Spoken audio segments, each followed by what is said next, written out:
I threatened to cut off my children's inheritance if they don't become independent by getting real jobs. Am I the asshole for being too harsh? Hi Reddit. I am a 55-year-old father and accomplished company owner. I've been running my own business for about 30 years, and I've done well for myself. My wife, 53F, and I have been married for 29 years and have 2 adult children, Caleb, 28M, and Maya, 26F. My parents left me a considerable legacy when they died, which helped me expand my firm to where it is today. So let's pretend we're financially comfortable. Now, this inheritance isn't just a sliver of change, it's a life-changing sum of money that, in the wrong hands, might easily be wasted. My wife and I have always recognized the benefits of hard work. We did not come from a wealthy family and had to start from scratch. We wanted to give our children possibilities they didn't have, but I'm starting to wonder whether we went too far. I guess that's why I'm here. I need guidance. My parents were not tremendously wealthy, but we did okay. When they died, they gave me a considerable legacy, primarily real estate, which was rather inexpensive at the time. However, I did not use that money until I had earned my own. I wanted to prove to myself, and perhaps to them, that I could make it on my own, even after they left. So I threw my heart and everything into starting my business from scratch, and it is now doing exceptionally well. My wife and I have always lived nicely, and we have ensured that Caleb and Maya had everything they needed as they grew up. They attended the greatest schools, had unlimited opportunities, and never had to struggle as I did. But this is when things became difficult. When I started generating real money, I wanted to offer my children the life I never had. They attended the best schools, dressed the best, and had everything they needed. We established trust funds for them when they were born, so at the age of 21, they had more money in their accounts than I did at the time. Caleb and Maya grew up in an entirely different environment than mine. They never had to work summer jobs or worry about paying for college, and now they're grown-ups relying on trust funds with no actual jobs or ambition. They live in their own little bubble, entirely separated from the outside world. I had always thought that as they grew older, they would desire to make something of themselves, but that has not happened. Caleb spends his days hanging around with friends and spending money on flashy gadgets, whilst Maya is into the influencer lifestyle, attempting to construct a brand around herself with no actual substance. They are both entitled, lazy, and frankly, bullies. They have never had to struggle, and it shows. I adore my children, but seeing them like this is frustrating. They don't seem to understand the worth of anything because they have never had to earn anything. My wife, bless her heart, is far more patient than I am. She keeps telling me they'll figure it out eventually, but I'm not convinced. That is why I ultimately decided to take issues into my own hands. It all came to a climax during a family meal a few weeks ago. My wife and I were discussing our retirement plans, nothing too serious, just brainstorming ideas for what we might want to do after we retire from the business. Caleb and Maya, understandably, were uninterested in the discussion until I indicated that we'd have to decide how to manage the inheritance. Suddenly, they were all ears. I suggested that they take over the company in the future, but they promptly dismissed the idea. Caleb chuckled and stated that he did not want to squander his life working, and Maya made a sarcastic remark about how she is too preoccupied with her career to worry about it. I could feel my blood boiling. I asked them what they intended to accomplish with their lives, and they just shrugged it off. Caleb claimed he didn't need to work because the trust fund was sufficient, while Maya stated that she was building her brand, whatever that means. That's when I understood how far gone they were, and that my biggest error might have been giving them too much too quickly. When I was their age, I was already working hard to earn a living. I was on building sites at dawn, learning the craft from the ground up.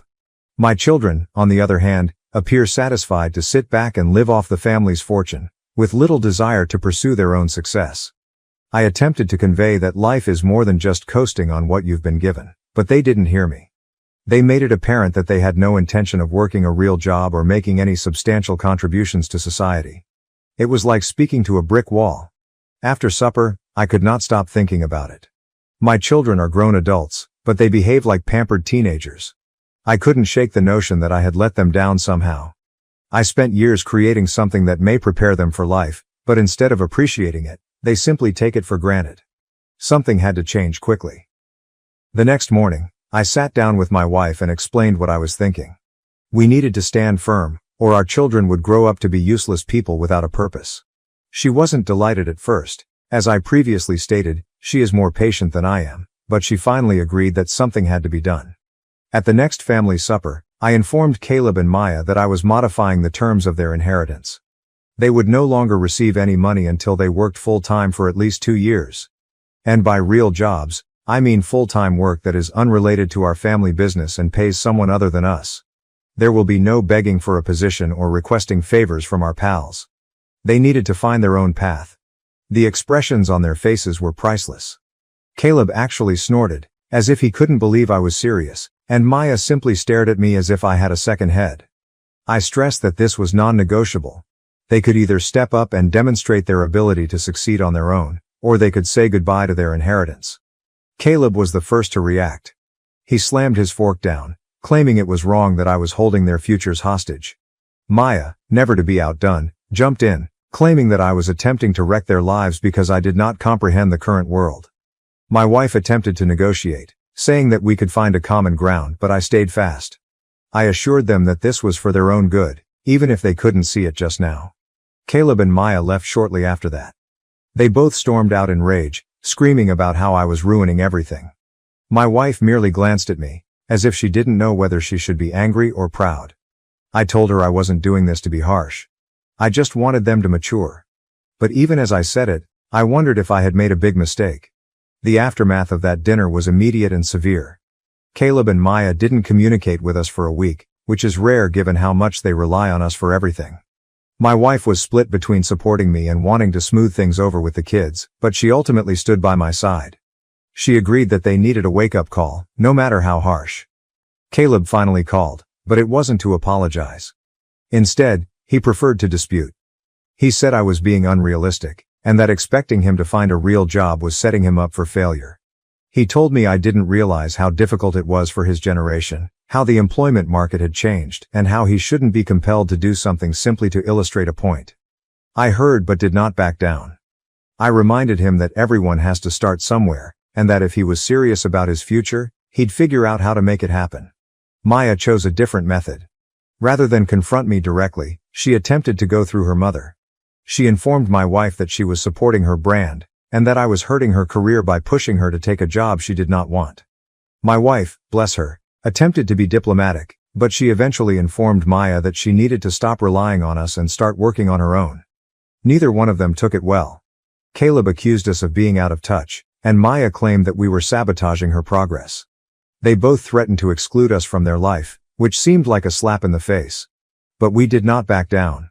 We informed them that this was non-negotiable, and that if they wanted to inherit anything from us, they had to demonstrate their ability to make it on their own. We're now in a standoff. My wife is attempting to maintain order, but the children refuse to cooperate. They've made it clear that they believe we're being unreasonable, and they're not afraid to tell us so. Part of me feels terrible, as if I pushed too hard, but another part of me knows this is the correct thing to do. They need to learn to stand on their own 2 feet, even if it means being furious with us for a while. So Reddit, am I in a *** hole for giving my children this ultimatum? I want the best for them, but I don't want to push them away. Did I go too far, or is this tough love just what kids need? Update 1.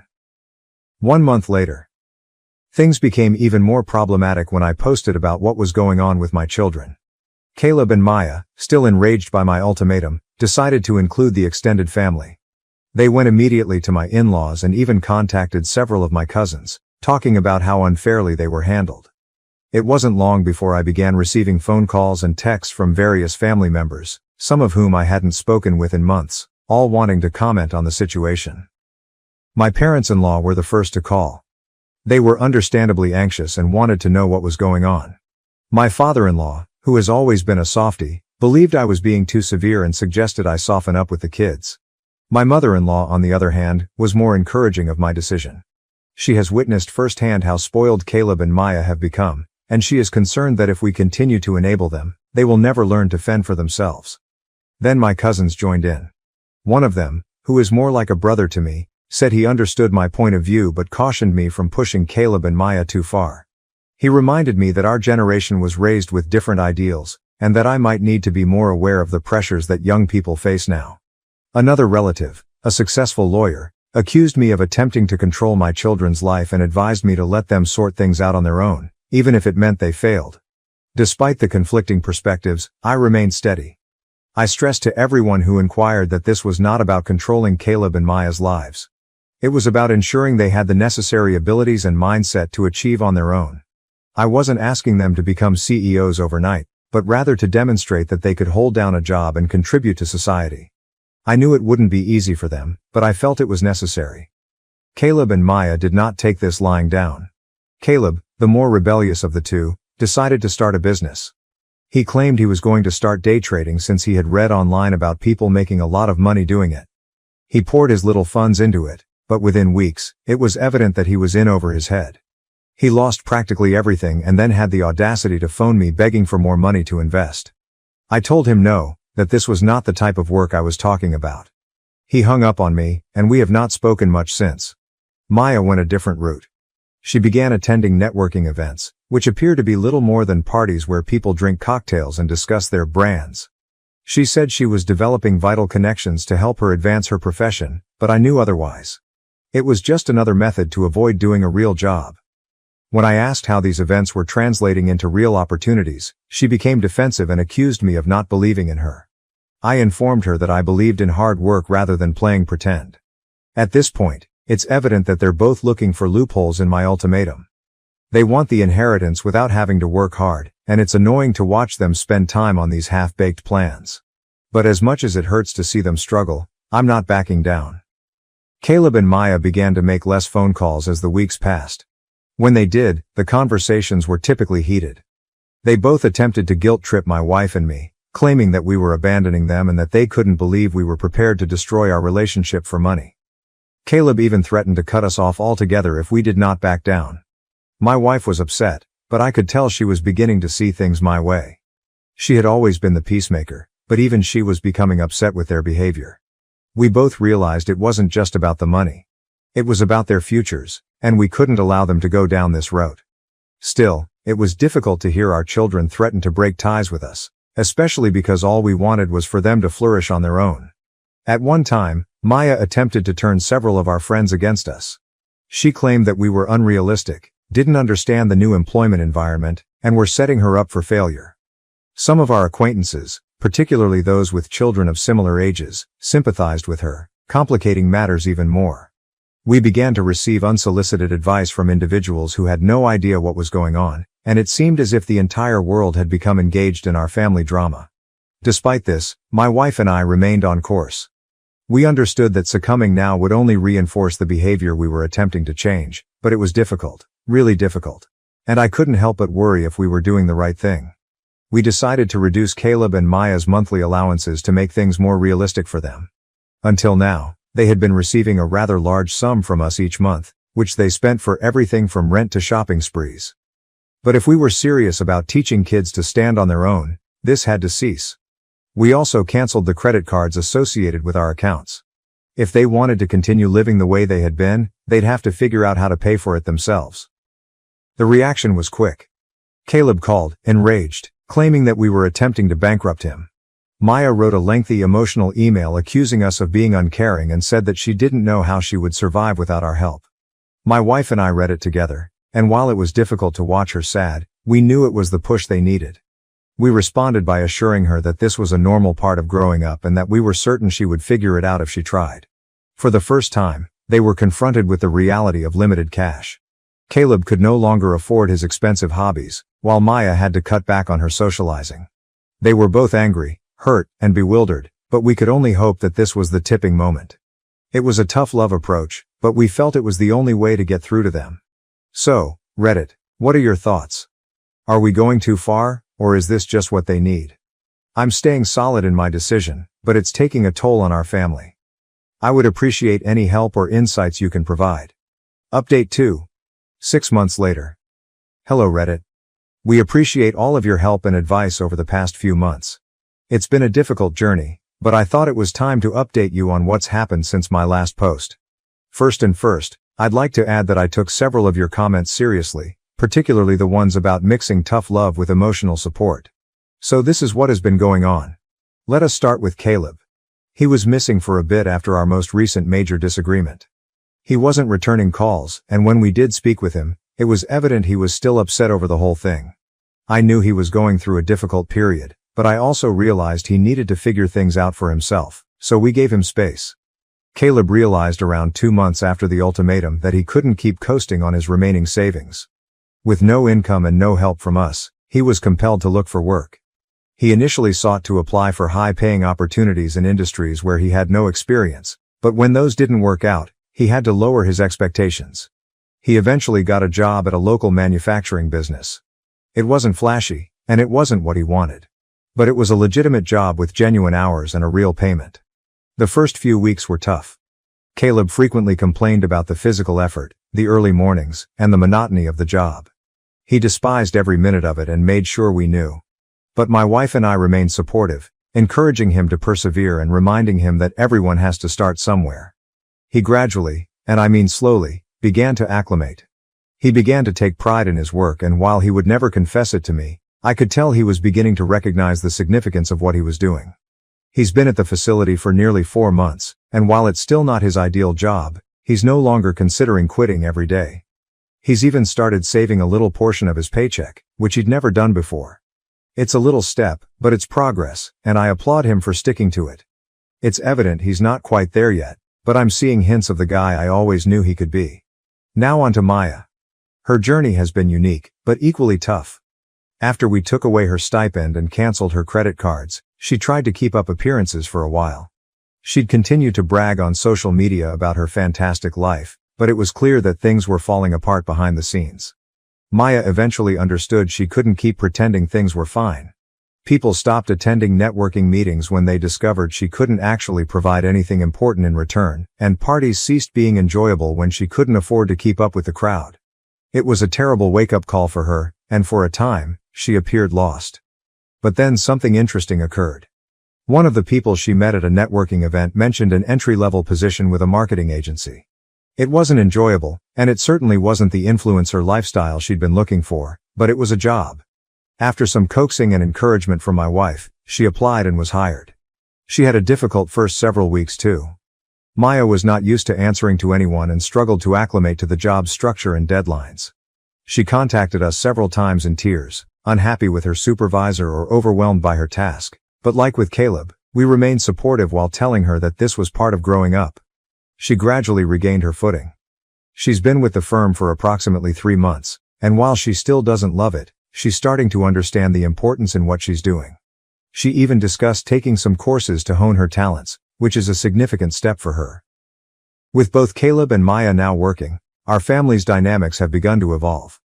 Our once stressful and unpleasant family reunions have gradually become more relaxed. There is certainly some stress. Caleb and Maya aren't delighted with their new circumstances, but there is also a sense of relief. My wife and I have tried to be there for them as much as we can without giving in or bailing them out, and I believe they are beginning to appreciate that. Interestingly, Caleb and Maya have begun to bond via their common professional experiences. They have always been close, but this is different. They are commiserating about their work, sharing anecdotes about their difficulties, and even giving each other advice.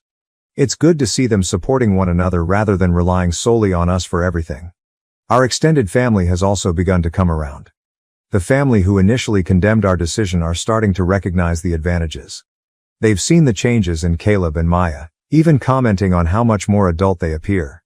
My wife and I still have moments of doubt, but we are increasingly confident that we made the right decision. I won't lie, witnessing my children suffer has been difficult. There have been times when I wondered if I made the right decision.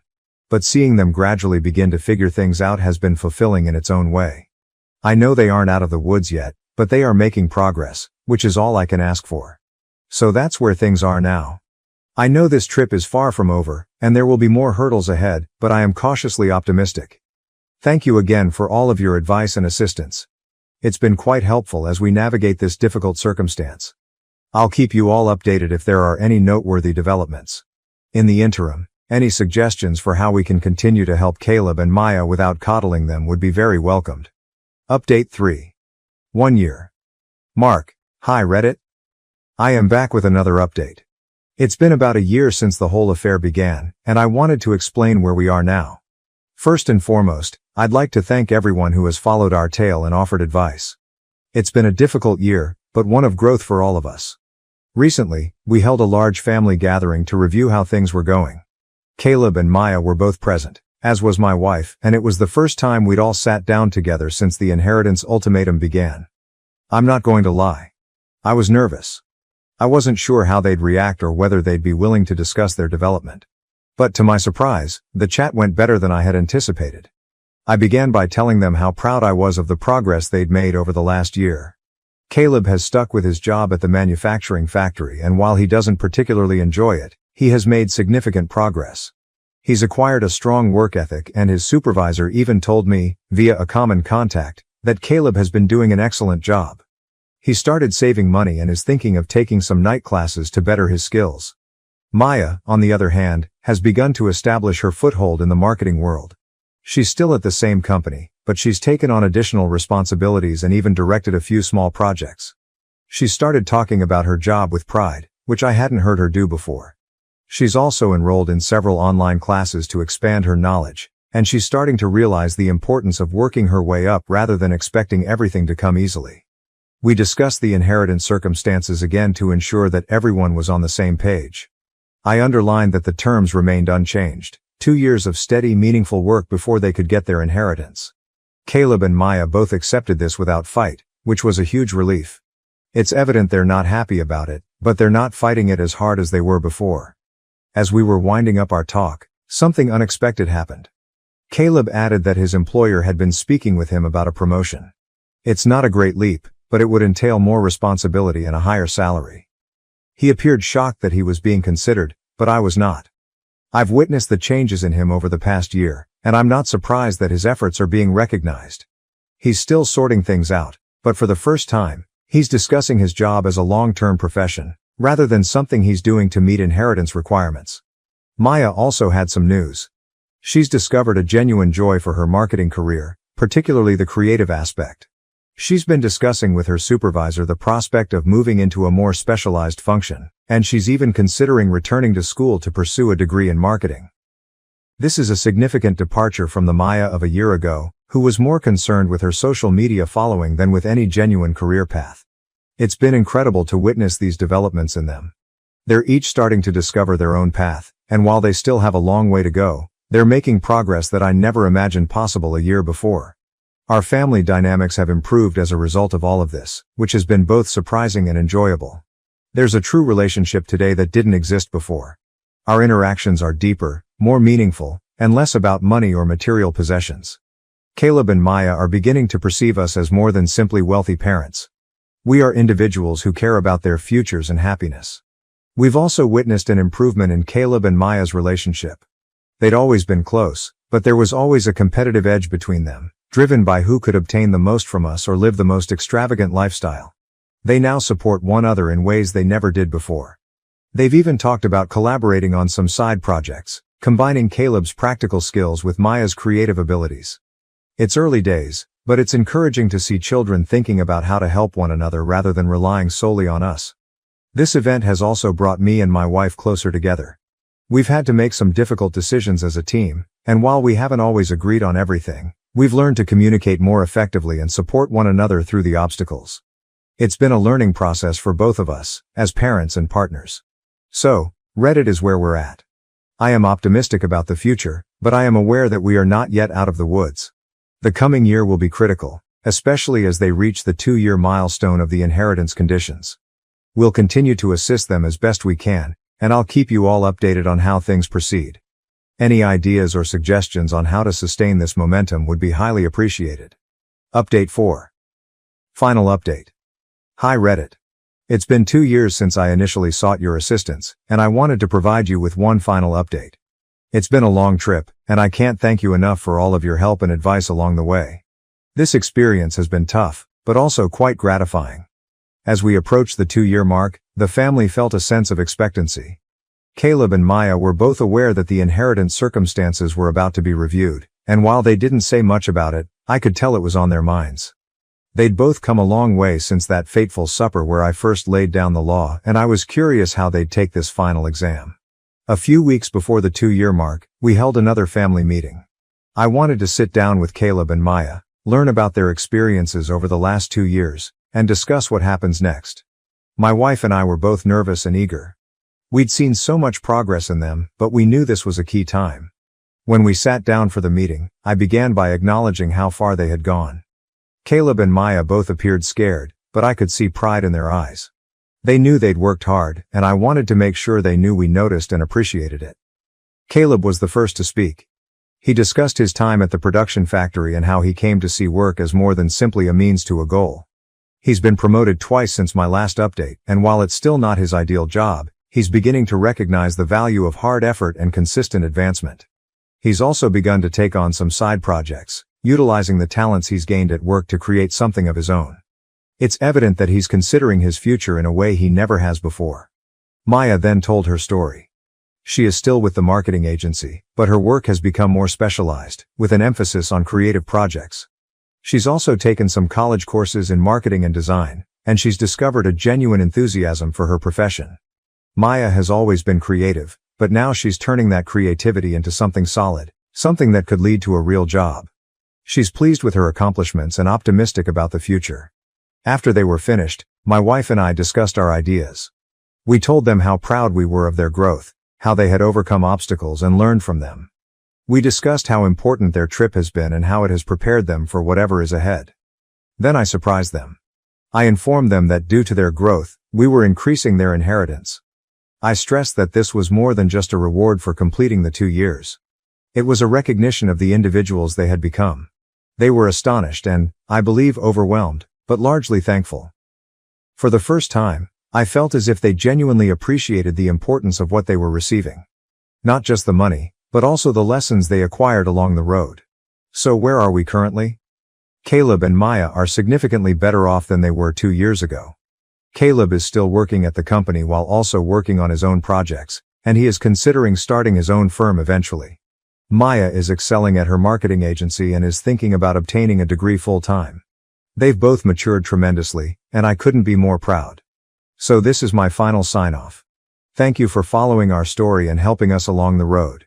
If I could leave you with one piece of advice, it would be to never be hesitant to challenge your children, no matter how difficult it may be. Sometimes the most difficult decisions lead to the greatest growth.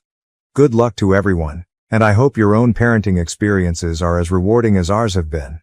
Take care, Reddit, and who knows, perhaps I'll return someday with another story. Until then, cheers. I've worked hard for 17 years to support my family, only to discover my wife's betrayal and that some of my kids aren't mine. Original post. Hi, I'll try to keep this short. Both in our 30s and have been together 17 years. I male 30s and am the sole provider for my family of 6, partner and 4 kids. 2 high-energy dogs. I work 5 days a week and sometimes work on weekends if we need a little more cash. My partner is a SHM and hasn't worked since our eldest was born, by her own choice. I wake up at 5 a.m. and take the dogs out. Prepare kids' lunches, snacks, ensure all school essentials such as bags etc. are at the front door, then head to work in a physically demanding job. Kids are picked up for daycare, school at 7. Due to after-school activities and clubs etc. they're not home until 6. I come home at 7 and make dinner most nights. Help with homework, do bath time for the little ones, do dishes, take dogs out for a longer walk again, put little ones in bed if the house is a mess. I will of course clean it. I pay for everything: mortgage, bills, insurance, groceries, clothes, toys, technology, after-school activities, dates, a woman to deep clean the house once a month. My partner wants to go on a 2-week-long vacation with her friends which will overlap with the weekend away I had planned with my brother who I rarely get to see as we live so far away. She wants me to cancel my trip as she's tired and needs a break. We got into an argument over it in which unkind things were said on both sides, but I am unwilling to budge on this. How do I get through to her that I need some rest? TLDR. I pay for everything, do housework, childcare etc. while my wife is a SAHM. She wants to go on a 2-week-long vacation with her friends, which means I won't be able to go on a weekend trip with my brother which was planned well in advance. We argued in which she told me I need to help out more and I basically said what's in the title. How do I get through to her? Edit/additional info. Hello all, sorry I haven't replied to many comments, but I have read most of them. I've seen a couple questions I'd like to answer and figured that making a post would be better than replying to individual comments. My children are between 16 and 6. My wife doesn't take anyone to their clubs, Activities. Younger children's school finishes at 3 p.m. Their clubs are in the school. Older kids' school finishes at 3:30. They stay in a club until 4:30 and then go to a youth group with their cousins until they come home. My eldest makes their way to and from school on their own while my youngest is picked up and dropped off. Kids are of course able to eat breakfast at home, but often enjoy eating with their friends before school starts at 8. My wife doesn't walk the dogs because she doesn't like to, and frankly, they don't like her. I enjoy my time walking the dogs because it allows me some time to think. We have a large yard with dog houses, toys and some agility equipment for them to use while I'm gone. They also get mental stimulation through Kongs and puzzle toys which have been prepared and stored in the freezer. What does my wife do all day? Honestly, she's not isolated. She often tells me of things she's done with her friends, sister, mother, etc. She goes to the gym, does and enjoys hobbies such as embroidery, knitting and some jewelry design. She changes what she likes to do, says it keeps things fresh. Housework-wise she does the laundry, I fold and distribute later. She will give dogs water and prepared meals. Enrichment. We have those robot vacuums and air purifiers to deal with the dog hair, but my wife will vacuum if heated. I wipe the countertops, put dishes in the dishwasher after meals. Older kids take care of their own rooms, bathrooms for an allowance. Have you ever not truly noticed something until it's right in front of your face? I was so mad because I wanted to go see my brother and she wanted to go on vacation with her friends. Yes, she wants me to pay for it. And things have been like this for so long that I didn't see how unfair and imbalanced things were until I truly started to look at how our duties were distributed. You've all given me a lot to think about. I'll answer some comments later. Update 1. Some of you have suggested that I enable her behavior and I'd like to address it, to explain how things got this way to begin with. My wife worked from age 16 to 20. But I'd often come home after work during the early stages of her pregnancy and she would tell me of how bad the morning sickness had been and how she was getting in trouble at work for being late or not turning up due to the issues she was having. One night, after a long discussion about things, she suggested that it would be easier and better for her and the baby if she stayed home during the pregnancy. I was reluctant at first because we weren't exactly swimming in cash, but ultimately the health of my wife and child were more important than a few months of added stress. To save money, we moved in with my wife's older sister and her husband. We split rent and utilities, but we're still saving some money. The pregnancy wasn't easy on her, she was often cranky and uncomfortable and as a result could be quite mean, rude and a bit handsy. So after further discussions with my wife and her sisters, I took on more of the household duties such as cooking, etc. When my eldest was born, my wife's sister helped with childcare while I was at work for the first year, but after she and my wife had a fight when he was about a year old, we moved into our own place. But my wife struggled during the day when I wasn't there to help, so we ultimately decided to put him in another daycare facility.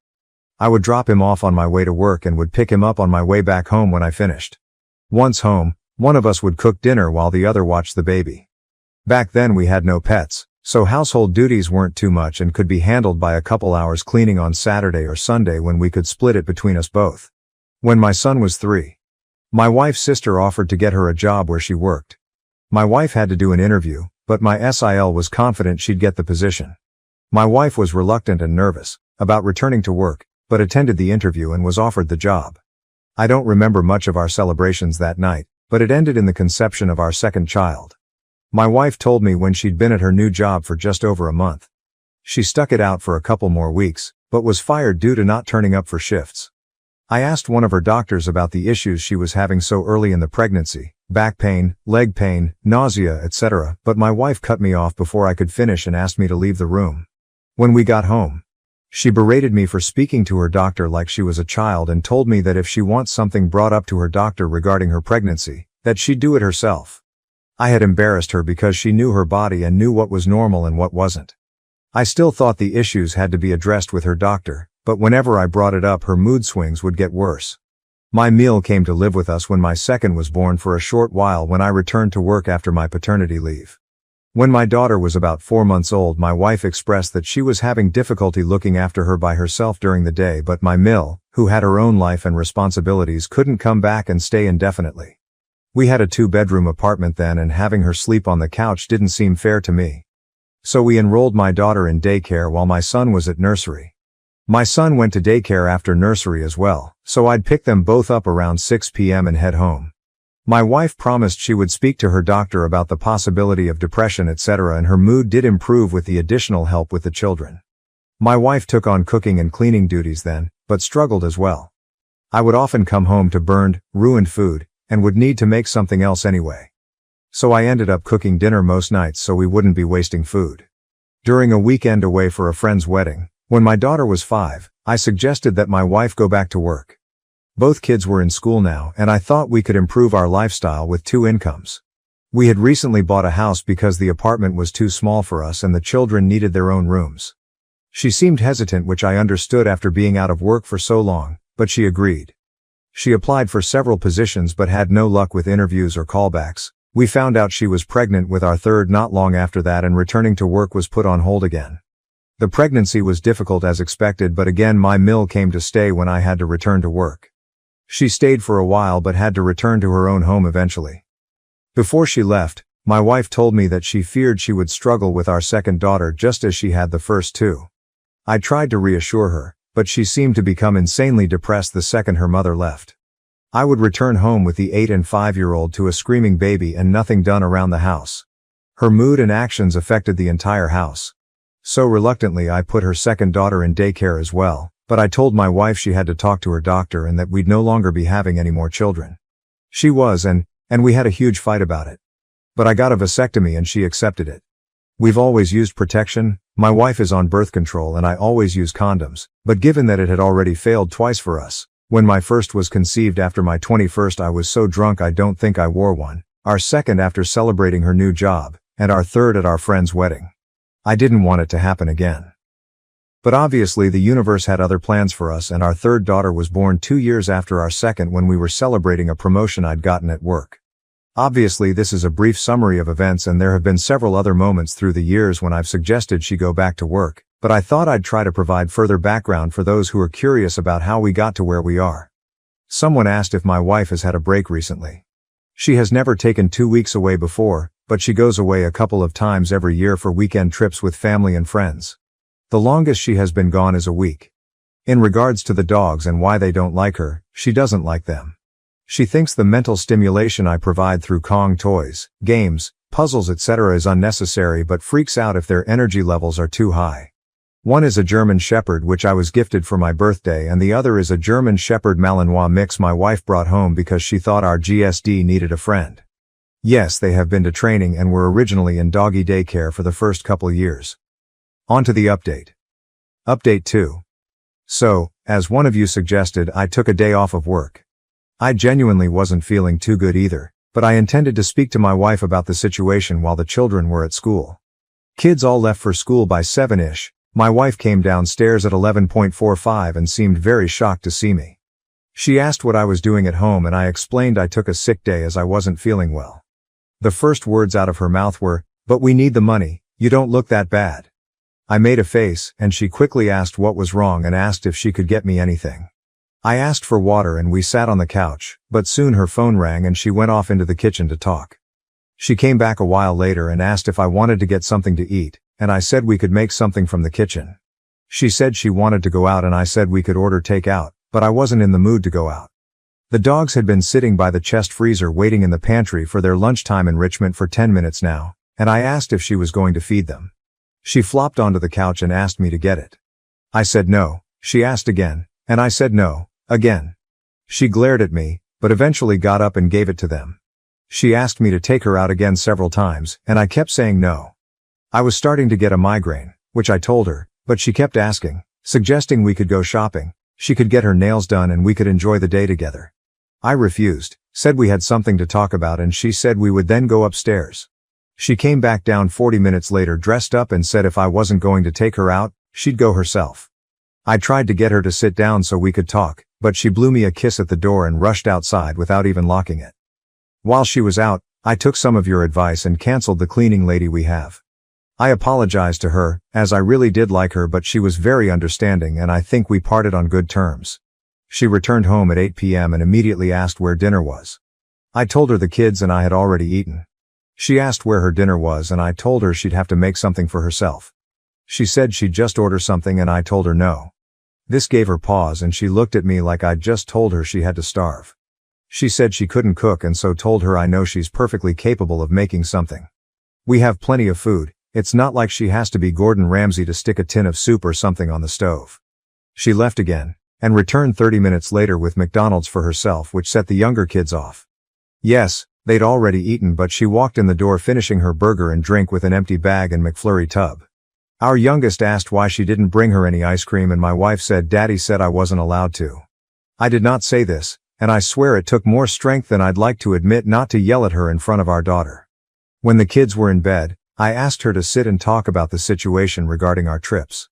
She asked if I'd rescheduled with my brother and I firmly told her no and that I wouldn't be. I tried to have a conversation. I explained I felt our duties were incredibly uneven and that I'd like for her to take on more responsibilities with the children and the house. She argued that she does enough and I asked her to make a list. She put laundry down, feeding the dogs, making doctor's appointments and grocery shopping. And I brought out my own list with everything I've told you guys so far and added that I created the dogs' meals. She simply has to give it to them. I fold and distribute laundry, take kids to doctor's appointments and that the groceries are ordered through an app on her phone, delivered to the house and I put them away. She got up then. I asked what she was doing and she said she was going upstairs. I didn't argue. I didn't want it to resolve an argument and wake the kids up. She was visibly shaking with anger. A while later I went upstairs as well. She was on the phone to someone and when I entered the room she demanded I leave and go sleep on the couch. I refused and climbed into bed.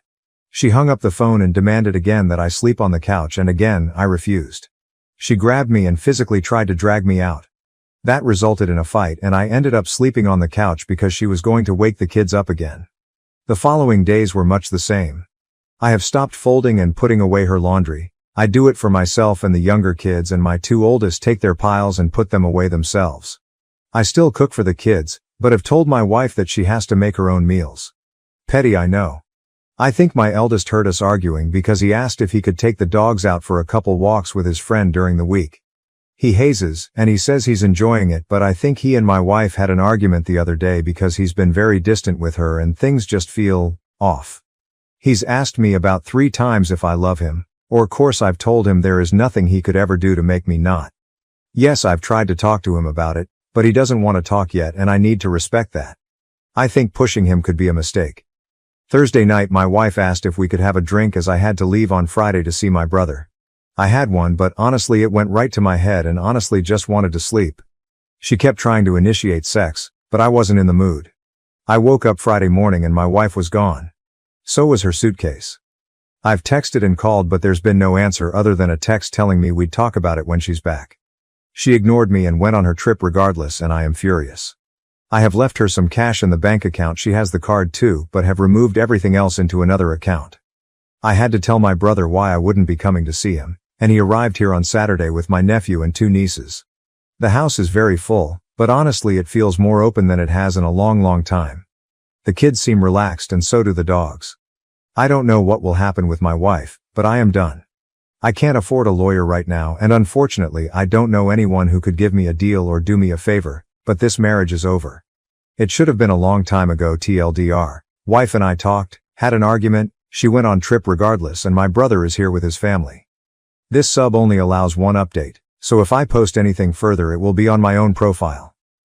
Relevant comments. OOP on if his wife might have undiagnosed health problems including PPD. OOP.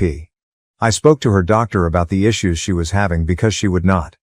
He asked her what was happening, how she was and she would say the pregnancy was fine. She was having no issues yet at home all I got was how hard things were, how ill she felt, how sore she was. Screaming, yelling at me. I went to bed because I am 6.5 and work a physically and mentally demanding job. It is not good for my body to sleep on a 2-seater couch. I wanted to sleep as I had work in the morning. She escalated and got physical, not me. She made the argument worse, not me. Undiagnosed PPD? She has been to her doctor who had diagnosed her with nothing. She told me so herself, and as for me knocking her up, it takes 2 people to create a child. We do not live in America and my wife is pro-choice. If she wants to terminate, she has the ability to do so. I told her after our second was born that I didn't think having more kids was a good idea, and she insisted. I said the same thing after our third and after my vasectomy and she lost her mind. Let her go on vacation and feel like herself for the first time in forever. Did she not feel like herself when she went on multiple weekends away last year with her friends? Does she not feel like herself when she's hanging with the girls for lunch dates throughout the month? Do you know the last time I saw my brother in person? Before the pandemic. He is here to support me. If you want my wife to go on vacation so I can't, then it's perfectly reasonable that my brother can come to the home I pay for when I need him. Are you my wife? Update 3. I'm not going to add this to the post as it's already long enough. Please excuse any spelling mistakes as I'm so tired. Thank you all, but I'm not in America. I know a lot of you have suggested I message her telling her I'm going to divorce her, etc., but I think I'm going to play it cool, act like I've accepted her decision so she's not on guard. I know she said something to my son, but he won't tell me what it is, and I feel like if I push him to he might not ever, but my nephew and him are hanging out a lot. They're close despite not seeing each other much, so I'm hoping he might confide in him and maybe open up. I'm not just letting this go. We will talk, but I don't want to push him too much. I am not a lightweight. I can drink. But I have been exhausted, and I mean very exhausted for some time now, and I think that maybe that's why I passed out after having one drink, but I would be lying to myself and to you if I said I wasn't suspicious. I am suspicious a lot now. I swear, I'm not an idiot, but I really feel like one now. Some of you have suggested that I get the kids' DNA tested, especially my youngest, and while I know that this is likely something I'll have to do, it breaks my heart to think that they're not mine. My girls all look the same, just older versions of each other, so if I have to DNA test the youngest, I have to do them all. I never wanted kids. This is why I've always used condoms. I'm not the biggest fan of them, but I love my own. I love these kids, regardless of the DNA test. They are mine, but I fear if it comes back that they're not. It could damage our relationship. My brother has read my posts and spent the last days telling me everything he hates about my wife, obviously not in front of the kids. He's pretty funny, and I feel like I haven't been able to laugh like this in a long time. He says he's going to make a Reddit account. Lord knows what he'll say.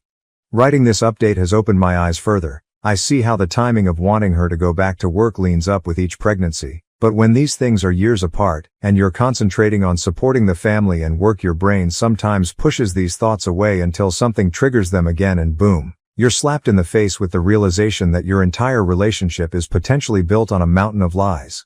She has her phone and iPad with her, so I can't check any of that. But I'm going to be going through her stuff. Is it in envisioning privacy? Likely. Do I care right now? No.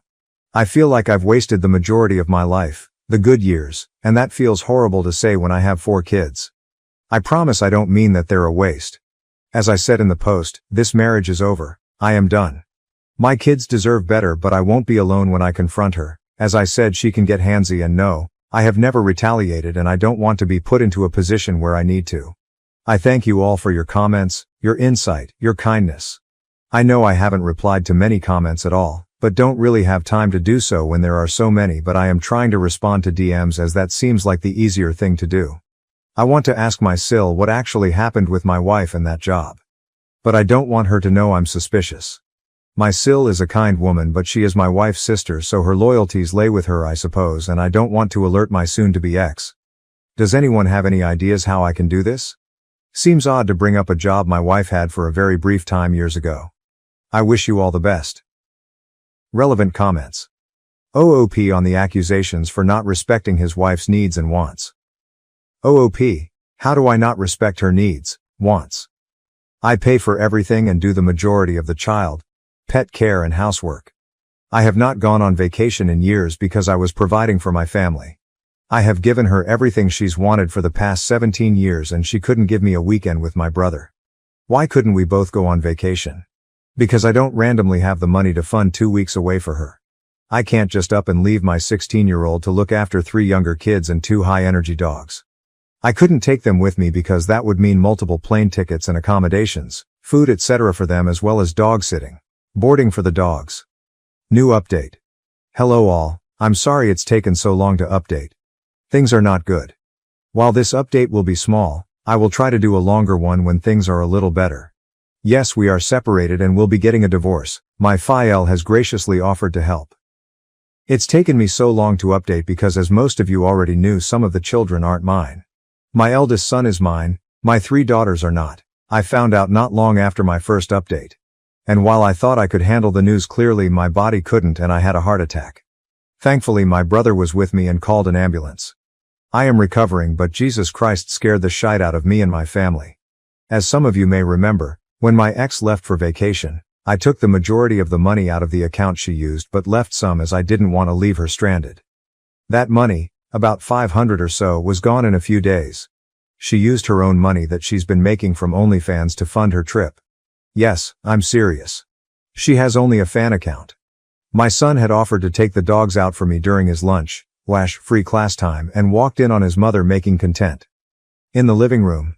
She told him that I wasn't making enough money for the family to survive and that she had to be the only fan to help support us.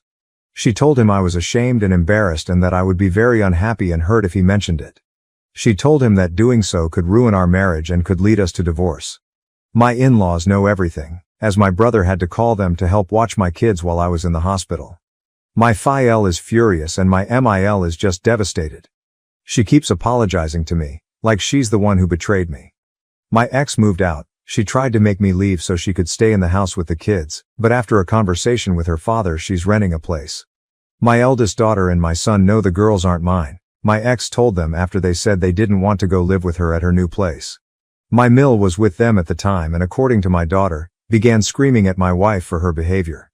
My youngest two don't know yet. But they will. This isn't something I can keep from them forever. They already know that something is up. I've cut my hours back at work and have been able to work from home. It's obviously a desk job for now, but I am thankful to my boss for working with me on this. I came home to find out that my mill and one of my sills had cleared out my wife's hobby space and made it an office den for me. I am very grateful for their support during this. I know it can and be easy to take the side of your daughter, sister's ex-partner during a breakup, but I appreciate them. While things aren't great by any stretch of the imagination, I feel strange. Things seem calmer without my ex in the house. There seems to be more laughter around, and even the dogs appear more at ease. But I am so angry, which obviously isn't good for my heart. I've wasted a huge chunk of my life raising kids that aren't mine in a marriage that was messed up from the beginning. Now please, don't take what I said as me saying I regret my girls. I don't at all.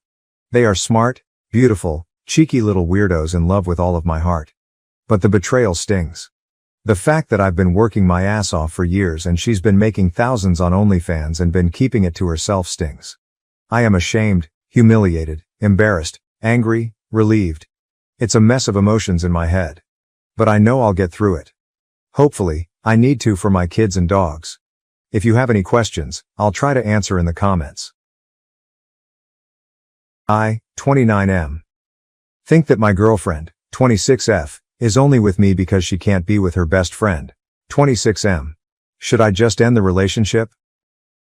Sorry for the long post. I didn't realize how much I had to say until I got it all typed out. Thanks in advance to anyone who reads all this. I've been with my girlfriend Jordan for a little over 2 years. We live together and we have 2 cats. Up until this weekend I genuinely thought everything was perfect in our relationship, which I know is what everyone says in these posts, but I really was thinking that I was going to ask her to marry me sometime in the next year. We don't ever get into arguments. Jordan is very sweet and easygoing and normally we just mesh well on everything. Honestly, if everything in our relationship hadn't been so good up until now, I probably would have just broken up with her this weekend. But because things have truly been so perfect, I'm not sure if maybe I'm jumping to the wrong conclusion about what to do because my feelings got hurt. The other person who's important in this story is Jordan's friend Mark. She's known Mark for their whole lives because they both grew up in the same small religious community. Jordan isn't part of that religion anymore. She decided to leave the church when she was I think 19 and moved to the state that we live in now. Mark still is in the religion and apparently takes it really seriously. I'm told he now works for the church back in Jordan's hometown. Also, as far as I know, Mark is the only person from the religious community that Jordan still talks to besides her parents, which I'm mentioning because I now think it could be a red flag.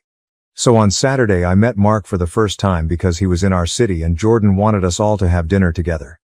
At this point I want to say, I will admit that when we were first dating, I found out that Jordan had a best friend who was a guy I didn't really like, especially because it seemed like they were on FaceTime with each other a lot. But since it was a childhood friend and they mostly didn't see each other in person, I just trusted Jordan that Mark was only a friend and didn't let it bother me, and eventually I got over it. So when we were going to dinner, I wasn't jealous or suspicious of Mark at all. If anything, I was somewhat excited to finally be meeting him since I've been hearing about him for 2 years. But then the way Jordan and Mark acted at dinner is what convinced me that there's something going on there other than just being best friends.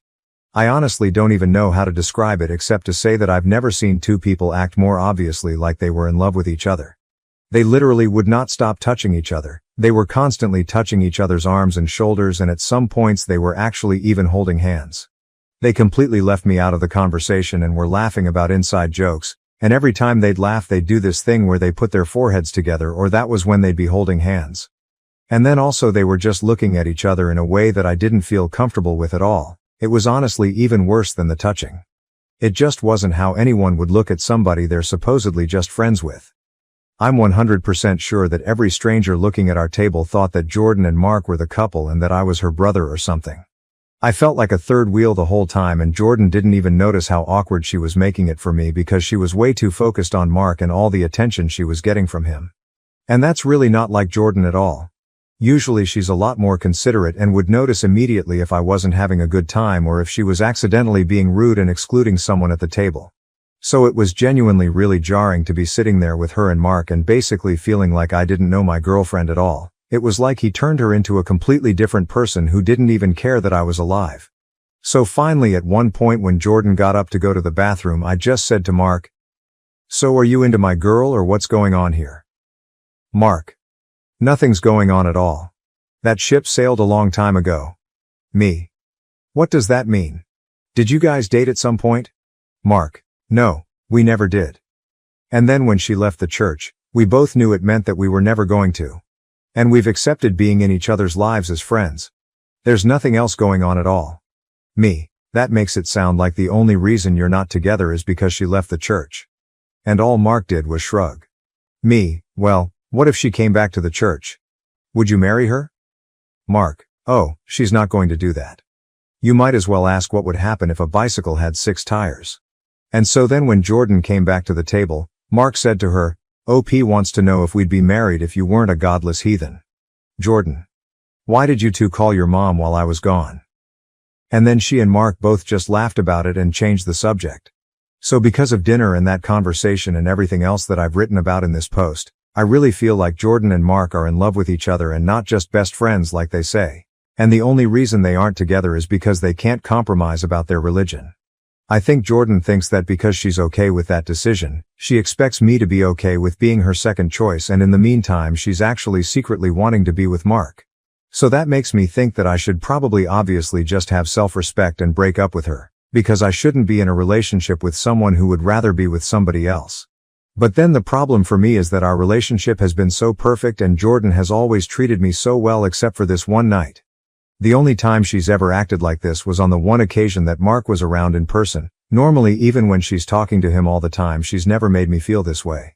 So on the one hand, I'm wondering if maybe it doesn't matter what Jordan's feelings are for Mark. As long as he isn't going to be around, it doesn't actually seem to affect our relationship. So maybe I just need to cool off and go back to trusting her that they are indeed only friends, even if it seems to be true that they have complicated feelings for each other. Or should I just end things? Relevant comments. Or Michalski: "What did Jordan say about all this when you two got home and had a private discussion?" "We didn't talk about it again. I've just been trying to weigh things out on my own for the last few days. I wasn't sure how I should try to talk to her about it or if that was the best idea." In reply: "Cap does it. I mean, the only way forward at this point is to talk to your girlfriend. You need to sit down with her and have a frank discussion about the events of the night and what made you uncomfortable. How she responds to your concerns will tell you almost everything you need to know. The main thing I would be concerned about when starting the conversation is that your girlfriend seems like she might be quick to brush off any of your concerns without hearing them out. If she does that, you need to push back. Make it clear that you need to be heard on this issue and that she needs to take you seriously here. Then really, you just need to first of all tell her that you found a lot of her actions with Jordan to be not only inappropriate but hurtful to you. Establish boundaries as well. Be explicit, the hand-holding, pressing their foreheads up against one another, etc. All goes far beyond what best friends do with each other. I think your best bet is to mostly frame the conversation around that. What you do from there really depends on how your girlfriend reacts to that. I can see it going one of two ways. This would be the ideal situation, But maybe she genuinely did not realize what she was doing in that environment. She was in a weird church cult for what seems like a decent chunk of her life. It's possible that she sees that behavior as normal and not at all concerning. That doesn't excuse the behavior, but it could go a long way to alleviate your concerns. She goes on the defensive and claims you are exaggerating what happened. You're just being jealous. That's just how their relationship is. I'd say that if she immediately responds with being defensive, then that tells you more or less all you need to know. Either way though, you need to talk to her and she needs to understand that her actions were inappropriate.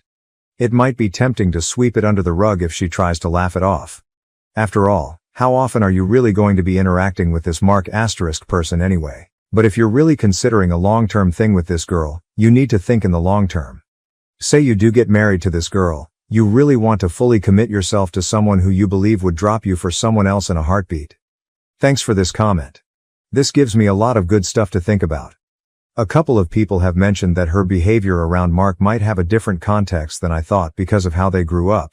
Not that that means I should let it go and not tell her that it bothered me, but that maybe she didn't realize that it doesn't seem normal and maybe it's not as much as a sign of something as I thought. So I might start by just bringing up to her, I think that could be a good idea. There are comments on how inappropriate GF's behavior was. Ali_cat 222. I may get some hate for this, but I am a F whose best friend is a guy and I don't even do more than give him a quick hug before we part after hanging out. That may just be me, but I couldn't imagine holding hands and touching foreheads together, especially if my SO was there if I had one. How does growing up with someone equate to needing to hold hands, touching forearms, etc.? To me that comes off as disrespectful. Now having said that though, I do believe the best thing to do is talk to her. Ignoring it won't get you anywhere. And I will admit that the way I may view things doesn't mean that's the way she viewed it, nor necessarily was trying to be flirtatious either. The only way to work through things in a relationship is letting your partner know how you feel in situations. If you don't discuss things that you may be feeling uncomfortable with, you won't have a good continual foundation for your relationship otherwise. I wish you all the best and hope you can work things out. Rezua R. Touching foreheads and holding hands? I mean, the rest of it is over the line, but maybe excusable in some way. But this?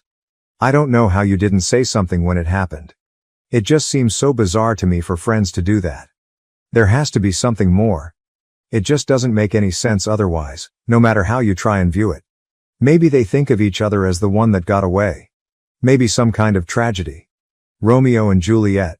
Right person, wrong circumstances kind of thing. What I really think is that at the least, this will happen every time Mark makes an appearance in your lives. And at worst you'll always be second to him, whether he's there or not. Aliando Elise. My jaw dropped when I read that, for real. Nora Ray J. Same, I could not imagine being OP at that moment. It would make me cry if my partner did that to me. Sidri. She obviously carries a torch that will never go out. If knowing your runner-up is something you can live with, give it a shot. But 2 years isn't long and there's a lot of years left. If something changes later and an opportunity opens up, she'd go running. If something changes later and an opportunity opens up, she'd go running. That's the big thing that scares me, because I do think that I could maybe live with the fact that there was someone else before me and that she eventually did choose me over him. But then I think about what could happen if Mark decided that he was ever going to leave the church like Jordan did. Which doesn't seem like it's going to happen from the way they both talk about it, but then I know that I'm a different person now at 29 than I was when I was 26, so it's not impossible for him to change his mind. And then if that really was the only reason that Jordan was with me, of course she'd leave to go be with him like what she always wanted. First update. 2 days later. I talked to Jordan on Wednesday night. The TLDR update to the situation is that I didn't break up with her. After we talked about everything, I feel like that would be too much of an overreaction for what's actually going on. I do still think I was right to be upset about what I saw happening at dinner on Saturday, and Jordan didn't disagree with me about that. But I think I did jump to the wrong conclusion that it meant that she secretly actually wanted to be with Mark more than she wanted to be with me. Now that we've talked it out, I don't think there's a reason to end what's otherwise the best relationship I've ever had, and I'm glad that I didn't just immediately trust my instincts, because there was more going on with the situation that I didn't really understand that Jordan has since told me, and now I do feel like she can be given some grace in this situation, assuming nothing like this ever happens again. So thanks for the advice, especially for everyone who told me to just talk to her before I made a big decision. So when we talked, I decided to take the main piece of advice that I got from everyone and start by telling Jordan that my feelings were hurt by the way she treated me at dinner with Mark, and then see how the conversation went from there. It turned into a very long talk, so I don't want to try to remember exact quotes and get them wrong, but here are the important things. I repeated to Jordan some of what I wrote in the post and said that I felt excluded by her and Mark, especially because they were being overly touchy-feely with each other to the point where it made me uncomfortable. Jordan seemed surprised, like she didn't even notice that she and Mark were touching each other that much, but then she thought about it and said that I was right and apologized. She said that Mark is always really touchy with everybody and not just her, I asked, and so she didn't even think about it, but that she wished I would have said something at the time because she didn't realize they were being that obnoxious. I said that was part of what bothered me, because I thought that normally she would have noticed something like that, but she was acting so different around Mark and not paying any attention to anything else, including how I was feeling, that it was honestly just made me question which one of us she cared about more, or if she cared about him as more than just a friend. Jordan apologized more and said that she could understand why it would look that way to me, but that she loves me and cares more about me than anyone else in the world, and that she didn't mean to act like that or make me feel that way. She said that she was trying to not make Mark feel like a third wheel because of being a single guy out with a couple, but obviously it backfired and just made me feel like the third wheel instead, which wasn't what she wanted to do either. After that, Jordan explained a lot to me about her history with Mark, and basically as she explained it, she said that she fully admits she cares about him as more than just a normal friend, but she says that it's not in a romantic way. She said that's why she always specifically refers to him as her best friend, and not just as her friend, and said that she would use the phrase "he's like my brother" if it weren't for the fact that she once had an actual brother, RIP, so she won't use that phrasing for anyone else. According to Jordan, the main thing that happened to make her and Mark so close was that when she was 17 she tried to kill herself. And that was actually when everyone else in the community stopped talking to her and Mark was the only person who didn't. For the next couple of years until she moved, he was literally her only friend, and she said that he checked on her every single day to make sure she stayed alive, which is also when they got into the habit of talking on the phone so much.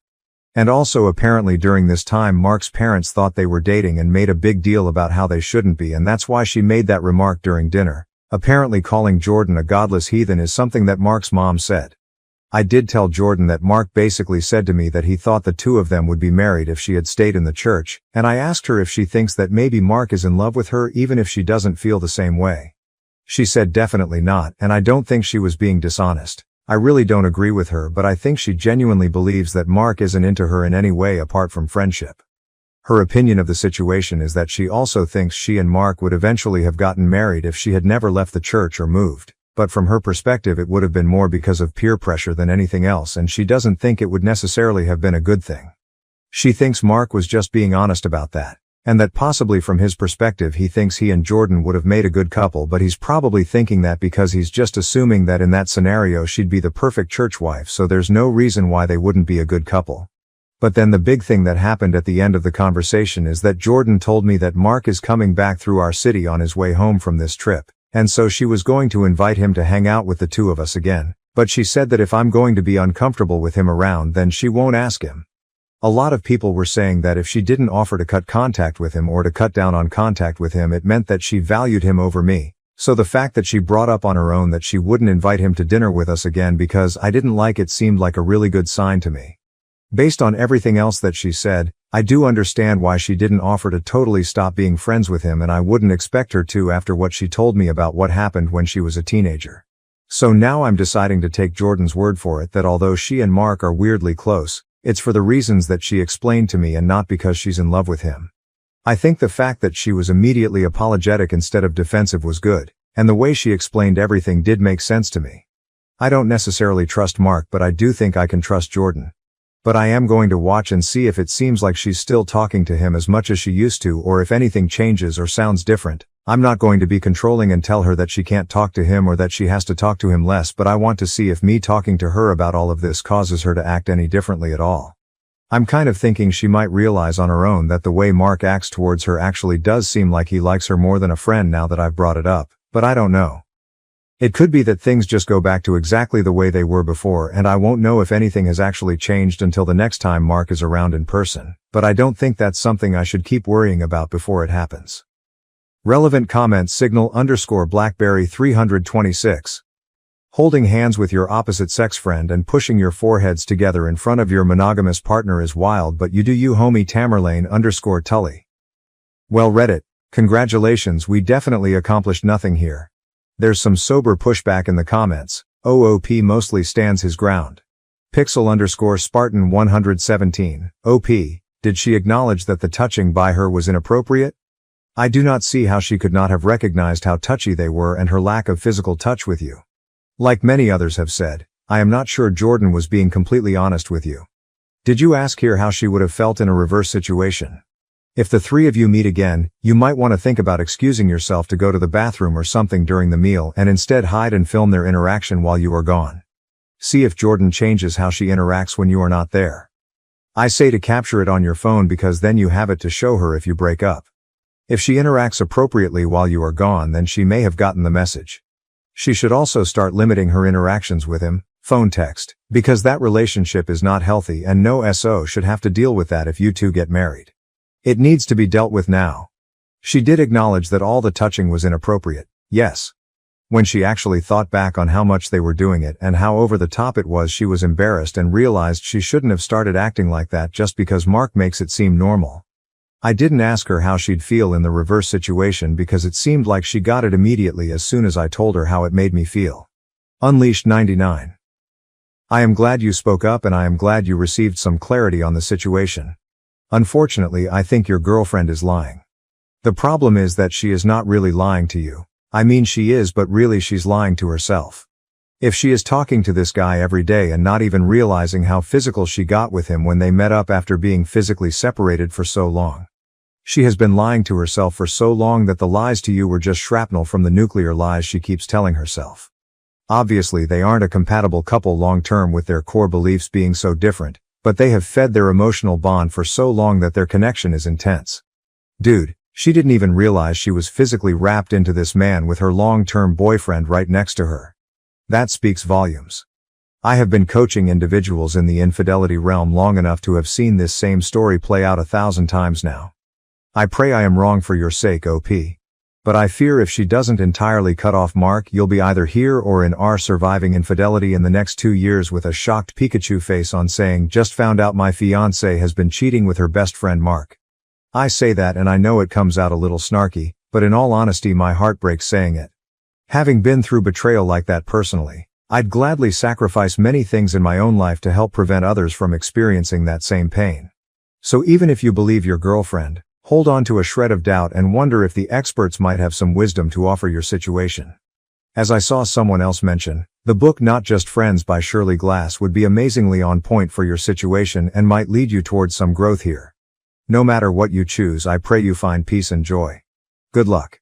If the three of us are ever together again, I'll definitely be watching everything, but I don't think there's a chance of that happening for a while. I can admit there's a possibility that Jordan is just wrong about how she feels. After our talk, I do honestly think that's more likely than that she's trying to be dishonest or is gaslighting me. If that turns out to be the case, then that's going to have to be the end of the relationship, but I'm deciding to at least give her a chance here. Specific bag, 7401. A lot of what you detail still sounds weird. Especially the part where she didn't want to make Mark feel left out because he was visiting with a couple, him being a single man. Mark in no way visited with a couple. If Jordan is so empathetic re this issue, she sure missed showing any empathy for you. I don't think you will experience much difference with the next encounter with all three of you. You're very enthusiastic to give Jordan a pass. This will continue to haunt you. You don't seem to think you deserve to have this made right.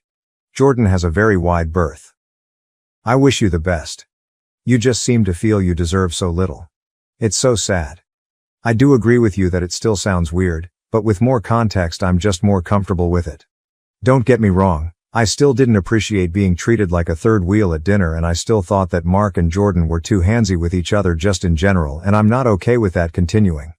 But if she's being honest with me that it's not because of romantic feelings, which I think she is, then I think as long as she's willing to have boundaries from now on after understanding that it made me uncomfortable, I don't think it's as much of a red flag as I thought before. In a lengthy comment, OOP is asked to consider whether it's not a matter of Jordan believable but that he wants to believe her so strongly that he is subconsciously subverting his standards for judgment. That's a really well thought out comment and I appreciate you taking the time to write it. And I absolutely do understand why everyone thinks I'm just letting Jordan gaslight me. Honestly, I'd probably think the same thing if someone else was telling me this story, so I can't really blame everyone. But I truly don't think I'm just being steered by wanting to believe her. It's hard to convey everything that happened when we talked into one post, but I'm just very sure that she was being genuine, and it was that convinced me that I could believe that she was saying. It wasn't that I just stopped being objective because that was the easier thing to do.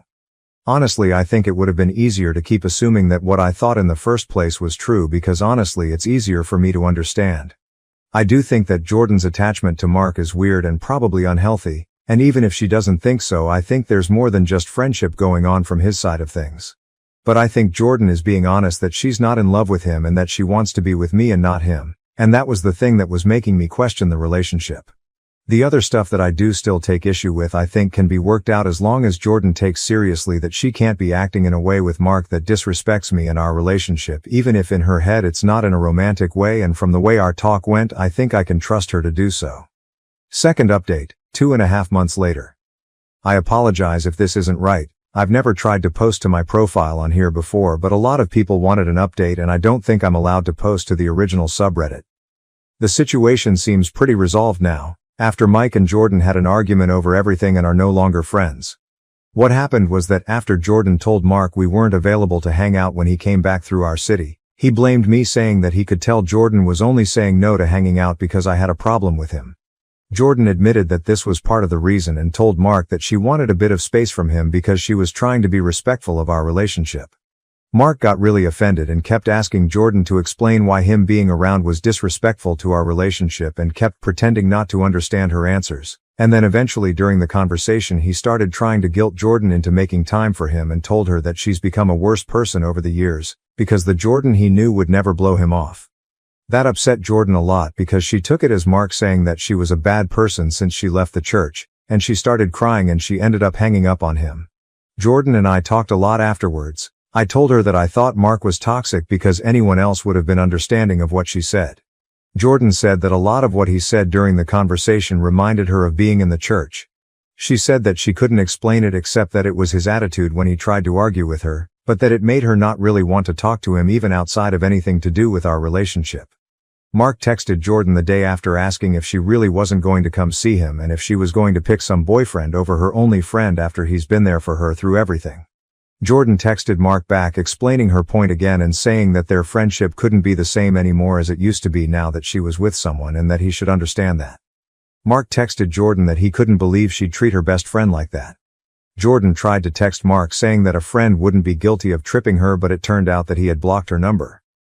After that, Jordan was feeling like she'd done something wrong and was too mean to Mark. But she and I talked about it again and she realized that she was right to not want to be friends with Mark if he's going to treat her like she owes him loyalty.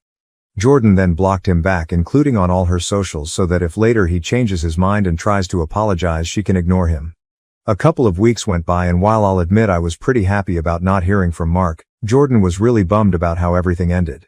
She said that although she saw now that Mark isn't a good person to have in her life because of his reaction to her trying to set a boundary, she still felt sad and abandoned, and it was bringing back a lot of the same feelings as when she was a teenager and her other church friends all turned their backs on her.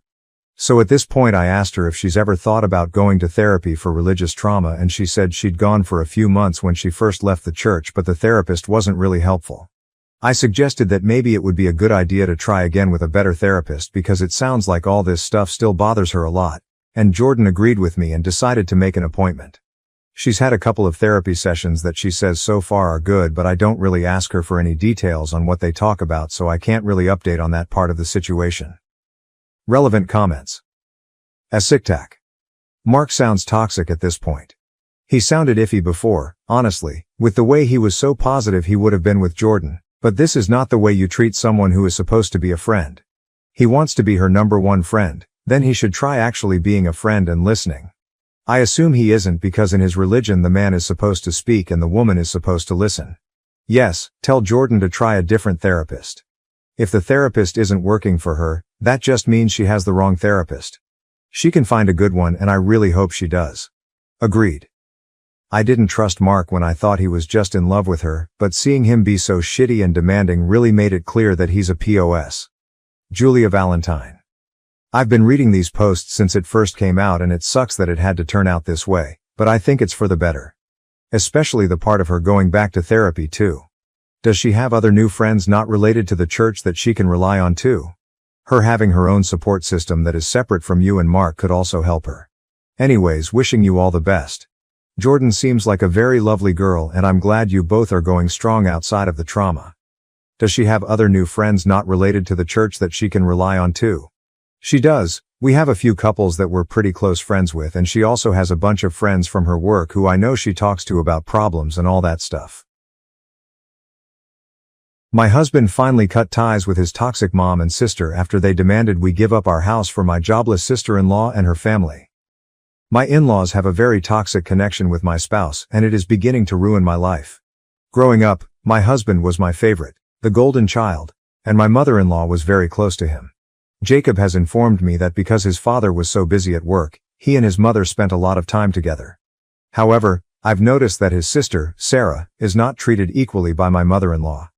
Although I am confident that my mother-in-law loves both of her children, I have repeatedly observed that she prioritizes my husband. I'm sure Sarah felt the same way growing up, which is why my husband has always attempted to fill the void by being a kind elder brother to her and always being there for her. But the truth is that Sarah and my mother-in-law would sometimes behave in such a ridiculous manner that it crossed the line. For example, when we initially started dating, Jacob, a recent college graduate, and my in-laws, including Sarah, shared a house. My in-laws had offered my husband a totally own level so that he could have his own privacy and welcome whomever he pleased. This is why he would occasionally invite me to his home to spend the night with him. However, several times in the morning, Sarah would storm into our room while we were asleep without knocking. As you may guess, we were not always properly dressed, but she would act as if everything was normal and begin talking to Jacob about utterly random topics. This was very strange for me because I was uncomfortable with her seeing me in my lingerie. Before anyone points out, I absolutely understand that Jacob was living with his family at the time, so I should have expected this. But is knocking on the door before entering really that much to ask? I suppose siblings can be quite close, but she and I didn't know each other very well when Jacob and I first started dating, so I thought it was really rude. Naturally, I spoke with Jacob about it and informed him that I would not be going over unless he installed a lock on his door. He agreed. But as you can guess, Sarah, who attempted to storm into the room the next morning but was unsuccessful, began ranting at us about why the door was locked. She began jiggling and hammering on the door, begging her brother to let her in. Jacob eventually let her in, and she stormed into the room, asking why he had set the lock in the first place. When she recognized me, she pointed to me and began ranting at him, asking if it was because of this skank. I was astonished by how harsh and insulting she sounded. Jacob told Sarah that he wanted to install the door lock, but Sarah was not convinced. She angrily informed him that they were siblings and should not keep any secrets between them. Jacob told her that he had no secrets, and that he had put the lock so she wouldn't barge in when we were asleep, which was quite disturbing. Sarah violently flipped her head towards me and exclaimed that it was all my fault, saying that I was interfering with her and her brother. This was too much for me, as I am generally non-confrontational, so I excused myself to visit the restroom. I could hear her yelling, with Jacob attempting to calm her. When she eventually left, Jacob came in to comfort me. He apologized for her actions and informed me that he would speak with her again so she could apologize to me as well. When I arrived the following weekend, Sarah apologized and offered me a pitiful excuse, claiming that she needed to speak with Jacob urgently and so believed it would be good for me to come in. Jacob forcefully asked her not to bother us again, and she agreed sheepishly. Although this issue appeared to be remedied, it was not the only strange conduct she demonstrated towards Jacob. If Jacob and I differed on something, even something as trivial as movies, and Sarah was around, she would begin telling him that he should date someone with comparable likes, meaning that we were unsuitable for each other. Jacob would give her a condemning look, but she would simply smirk.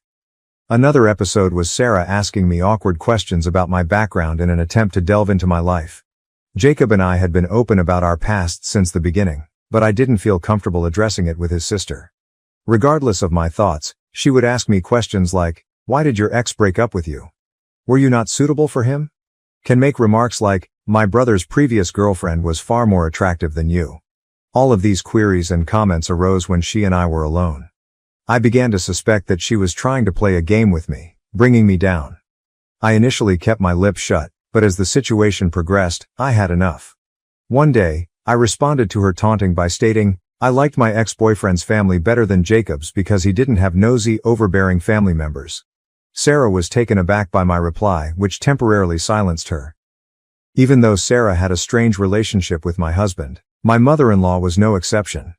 When I first entered Jacob's life, my mother-in-law ignored me, but once she discovered we were serious, she began acting as if I was attempting to steal her son away.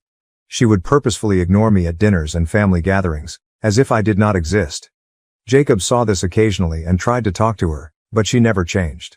My mother-in-law once referred to me as stuck-up and spoiled, just because my parents put me to a private school while she was a public school teacher. I also know she tried to talk Jacob out of marrying me, telling him he should look for a better spouse. Fortunately, my spouse did not care about her view and proposed to me nonetheless. My mother-in-law and Sarah were shocked to learn that Jacob had proposed. Both contacted me, telling me that it was a horrible decision and that, because Jacob wouldn't listen to them, I should quit the relationship and return the ring. I found this quite strange and declined, stating that they were crossing a line by asking me to do something like that when I loved Jacob and wanted to spend the rest of my life with him. When they realized they couldn't persuade me, my mother-in-law reluctantly changed her mind, telling me that I should strive to be the best wife for him and care for him in the same manner she did for years. I was rather offended, but I tried not to take her remarks too seriously. Sarah, on the other hand, accused me of being a gold digger and claimed her brother deserved someone with higher status. She even threatened to expose me before our wedding so Jacob would not marry me. Following this conversation, I immediately spoke with Jacob about everything. He was taken aback by how disrespectful they were towards me. He challenged them, but my mother-in-law and Sarah continued to believe that I was unsuitable for him. Jacob told me to disregard them, assuring me that he loved me regardless of their opinions. Despite his reassuring remarks, I felt horrible that his own family would not embrace me. Jacob and I had already chosen to pay for our wedding ourselves, so when my mother-in-law offered to cover half of the cost, we politely declined. Despite Jacob's reassuring remarks, I felt horrible that his own family would not embrace me.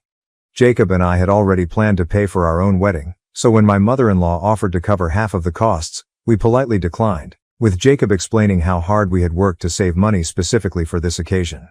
Instead of being happy for us, she became even more angry, and she began telling Jacob how sad she was that he no longer needed her. However, Jacob's father appeared to be quite pleased with us. Unlike his sister and mother, his father was very calm and never had any issues with our connection. Since my mother-in-law continued to complain to Jacob, we made a compromise by telling her that we would love for her to organize the rehearsal dinner for us. She agreed, and we appreciated her generosity. However, when the wedding approached, events took an unexpected turn. The first instance came when Sarah invited herself to join us for supper, telling Jacob how much she missed him. Jacob and I were living on our own following our engagement, so we assumed she genuinely wanted to spend time with her brother. We agreed, and Jacob asked me directly if I was comfortable with having supper with her. I reluctantly consented, not wanting to be nasty to my soon-to-be sister-in-law. While we were enjoying our dinner, Sarah abruptly began discussing how much she despised cheating partners, claiming that cheaters were nothing but useless pieces of trash. We stared at her, curious about where she was headed with this. Then, out of nowhere, she looked me directly in the eyes and asked how it felt to be a useless piece of trash. My brow furrowed in perplexity as Sarah began to rant, accusing me of having an affair with my co-worker Zach. Jacob, also perplexed, asked her what she meant by saying. Sarah proudly hauled out photos of me and one of my co-workers, waving them around and claiming that she had caught me red-handed. I knew I'd never been unfaithful to Jacob, so I was curious as to why she assumed I was having an affair. Looking through the photos, they appeared to be entirely innocent. It's true that Zach and I were close co-workers, but only because we started at the same time and helped each other out when we made mistakes, so our manager wouldn't criticize us. Zach even had a girlfriend, which Jacob knew about. I don't have a lock on my phone, and I've always been open with Jacob about all of my colleagues. Sarah had turned these pleasant moments caught in photographs into something they were not.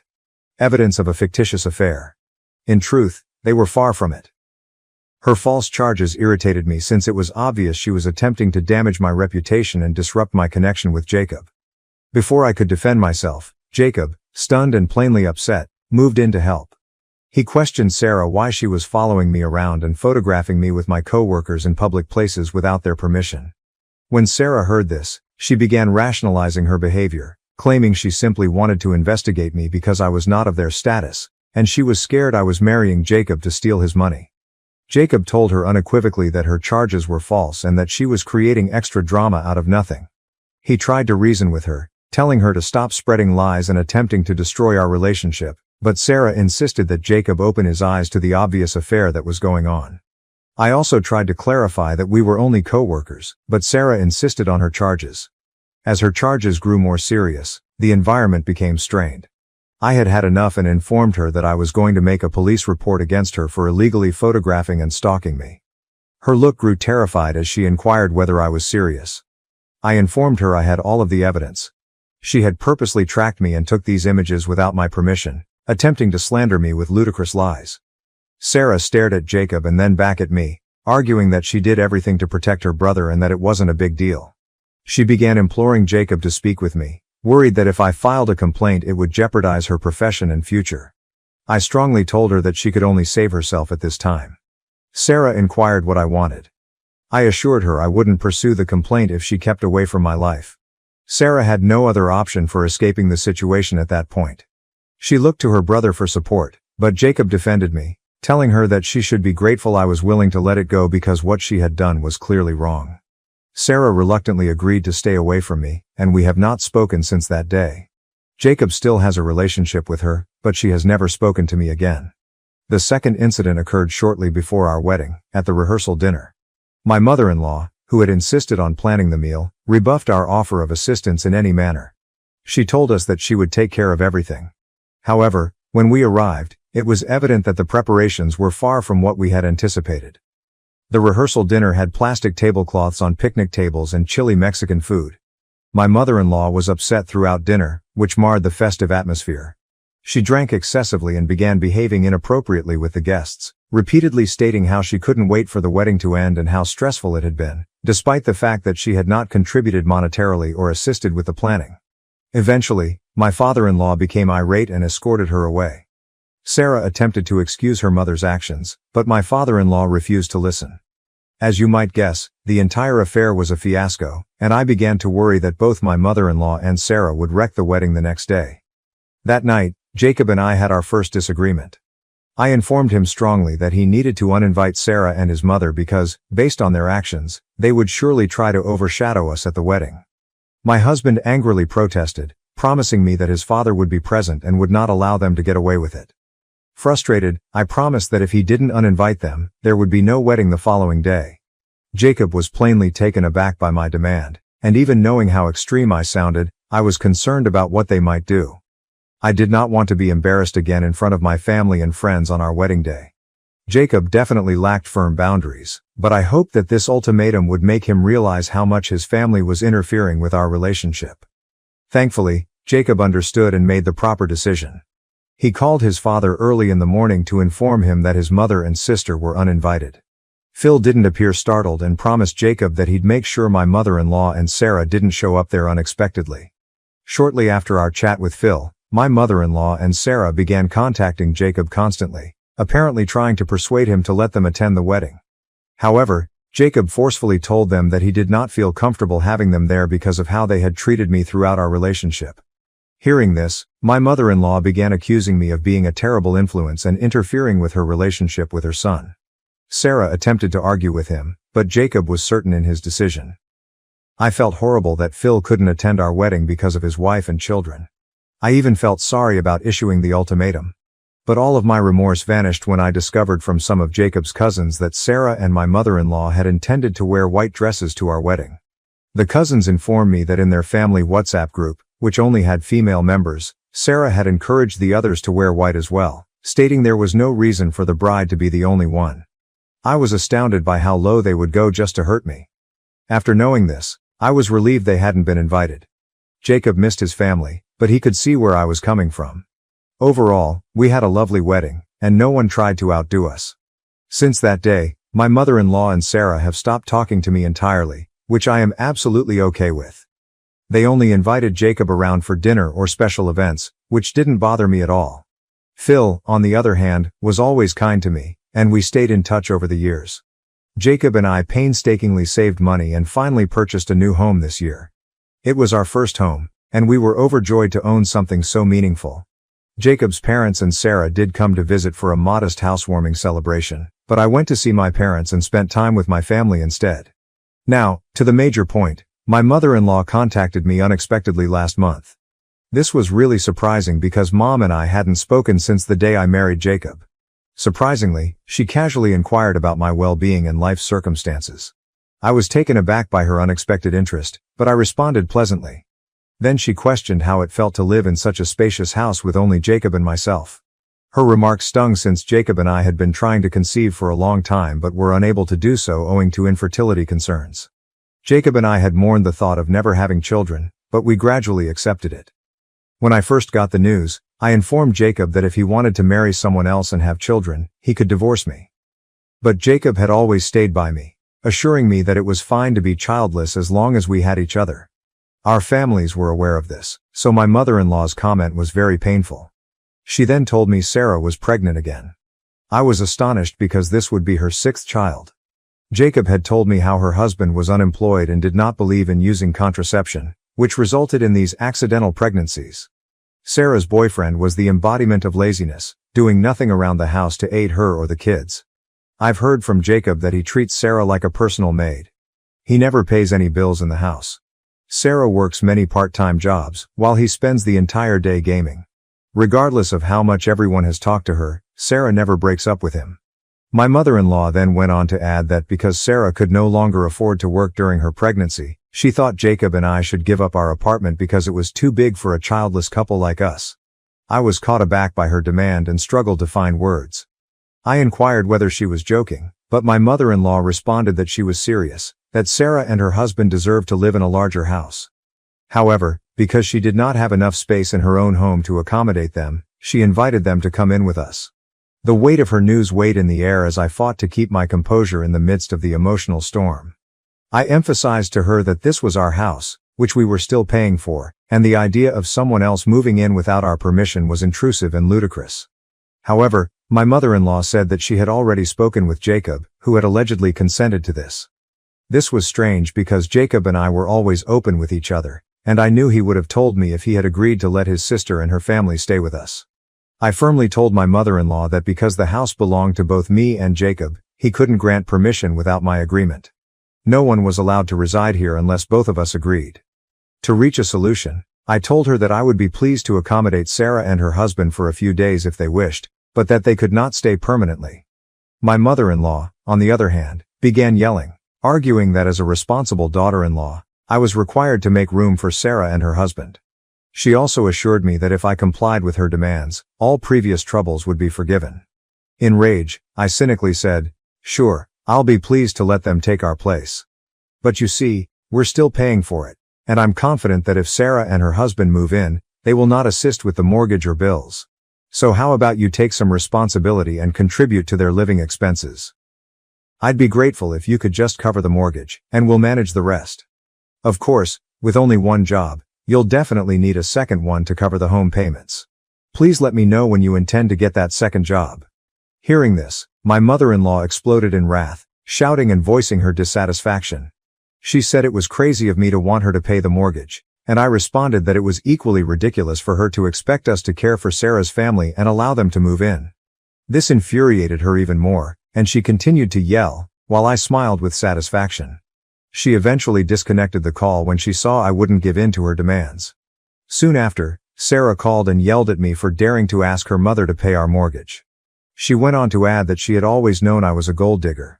I informed her that she was the gold digger, attempting to live with us without contributing. I added that if she wanted to know who the true gold digger was, she could look at her own partner, who did nothing to assist her. This appeared to silence her. I firmly told Sarah that she could argue with me all she wanted, but I would never let her family into our home unless they agreed to help with the mortgage. She accused me of being cruel and putting money before family. The tables had turned and I was relieved at the thought of sticking up for myself and refusing to back down, taking control of my home. However, I feel a little awful thinking about my ex-husband, and I'm here on Reddit wondering if what I've done makes me the villain. Update 1. Thank you to everyone who has expressed their support. To answer the most crucial question that everyone keeps asking, why would my mother-in-law demand such a stupid thing of us? It's because she has always been so entitled. Clearly my husband has tolerated this charade for far too long, and he and I need to sit down and have a serious discussion about it. It's heartbreaking how my mother-in-law can lie about her own kid in order to get her way. My sister-in-law is a pawn in her game, doing whatever her mother-in-law wishes because my mother-in-law has always favored my husband. Sarah simply listens to what her mother says in the hopes of garnering favor as well. In this situation, Sarah stood to benefit because she could rely on us to pay her expenses and care for her children while her useless husband did nothing. I'm waiting for my spouse to return from his business trip so we can discuss. I do not want to discuss this over the phone since it is too important. Update 2. It's been 3 days since I last updated. As I indicated earlier, I was waiting for my husband to return. When he returned, we finally sat down and talked. I told him how his mother had called and demanded that we give up our house to his sister and her family. Jacob was definitely taken aback, so I gave him the whole story. He subsequently said that he had no idea about any of it. Prior to his journey, his mother had only told him that his sister was pregnant. That was all he knew about the situation, and he had no idea his mother would make such unreasonable demands. I informed him forcefully that I expected him to speak with his mother and deal with the matter because I couldn't bear his family anymore. He agreed. Jacob confronted his mother and questioned why she had lied to me about him. When caught red-handed, my mother-in-law attempted to backtrack, claiming that she had not actually lied. She said that she knew Jacob would have no objections to his sister staying with us, so she took matters into her own hands and approached me personally. Jacob stopped her off and questioned why she thought he would be fine with Sarah and her entire family coming in. My mother-in-law explained that because Jacob and Sarah were close, he would naturally want to support her by allowing her family to come in. Hearing this, I closed my eyes in disgust, but remained silent, allowing Jacob to handle his mother. Jacob then firmly told her that he was not going to let Sarah, her unemployed husband, and their 6 children move in with us. He also stated that she had no authority to compel us to take care of them. My mother-in-law started yelling, stating Sarah desperately needed aid at this time. But Jacob informed her it was not our job, and if she wanted to help, she could care for Sarah herself. My mother-in-law then said that Phil didn't want them in their small house, although we lived in a larger house and could easily help out. She even had the audacity to suggest that, since I was childless, assisting Sarah's children would make me feel fulfilled. My eyes widened with surprise, but for the first time, I noticed Jacob's face shift color. He raged at her, stating she had no right to say such rude things about me and couldn't use it to compel me to care for Sarah's children. Jacob went on to say that Phil didn't want anything to do with Sarah since she had turned into a child-birthing machine and that he was over both of them. My mother-in-law tried to backtrack again, but Jacob would not have it. He informed her that he had done his best to keep a positive connection with them, even after they had repeatedly disrespected me, but he couldn't take it any longer. My mother-in-law begged him, but Jacob assured her that this was our home and I was his wife. Anyone that offended me disrespected him as well, and they did not deserve to be in his life. Jacob ended the call with those final words. Since then, he has not spoken with Sarah or his mother. Phil summoned Jacob to speak, and after hearing the entire story, he understood why Jacob had made such a severe move. Phil apologized to me on behalf of his wife, but I informed him that it was not his responsibility. Update 3. It has been an interesting 2 weeks. A lot of people suggested that I install cameras around our house in case my mother-in-law and Sarah wanted to show up and cause a commotion. So I purchased several cameras online and installed them. As luck would have it, they showed up last weekend, banging on my door while I was alone at home. When I saw them through the camera, I quickly called Jacob, who told me he was on his way. I answered the door, and there they were, my mother-in-law and Sarah, both furious. They requested that I let them in, but I refused and told them that if they had anything to say, they could do so from the outside. My mother-in-law began ranting at me, accusing me of being callous, greedy and selfish. I politely informed her that this was our home, and they had no right to enter uninvited. She continued her tirade, unknowing that the cameras were recording every moment. I reminded her of our prior chat, emphasizing that I would not give up our house for Sarah and her family, and that if she had anything else to say, she could wait for Jacob's return. Sarah then began yelling, accusing me of breaking up the family for no reason, being a gold digger and attempting to take her brother away from them. I informed them that everything they said was being recorded and that I would use the footage to obtain a restraining order if necessary. Their eyes widened in surprise as my mother-in-law exclaimed that I wouldn't dare to do that. I smirked and informed her that if they did not leave the property immediately, They would receive a legal notice very soon. This worried them, and Sarah tried to convince me that I was overreacting, saying that it wasn't a big problem. Fortunately, Jacob came at that exact moment. He approached them casually, asking what they were doing. My mother-in-law raced to hug him, but he resisted and forcefully demanded why they had come. Sarah stated that I was attempting to control his life by separating him from them and that they had come to face me. Jacob reiterated that it was his decision to avoid touch, and he did not want anything to do with either of them. My mother-in-law begged for forgiveness, but Jacob merely told them to leave the property or he would call the cops. They were visibly taken aback, apparently not anticipating this reaction from him. Jacob went on to say that if they ever came up at our house again, we would contact the police and have them removed forcibly. They fled, devastated, but Jacob no longer cared. I was relieved that my spouse had finally spoken up for me. Jacob has now spoken with Phil, who was as surprised as we were that my mother-in-law and Sarah had gone behind his back to show up unexpectedly. Phil informed us that we were correct not to let them in and expressed disgust with their behavior. With Jacob being so stern about kicking them out, I doubt they'll dare to return to our property. If they do, I will contact a lawyer right away. I am relieved that my husband has finally learned how toxic his family is, and I hope this is my final update. I'm ready to move on from this circumstance and continue our lives peacefully. My wife left me for her rich lover, but when he lost it all, she came crawling back asking for a second chance. I am 32 years old, and I have been married to my wife, who is 27, for over 6 years. We've been together for 8 years and 3 months and have lived together for 7 years.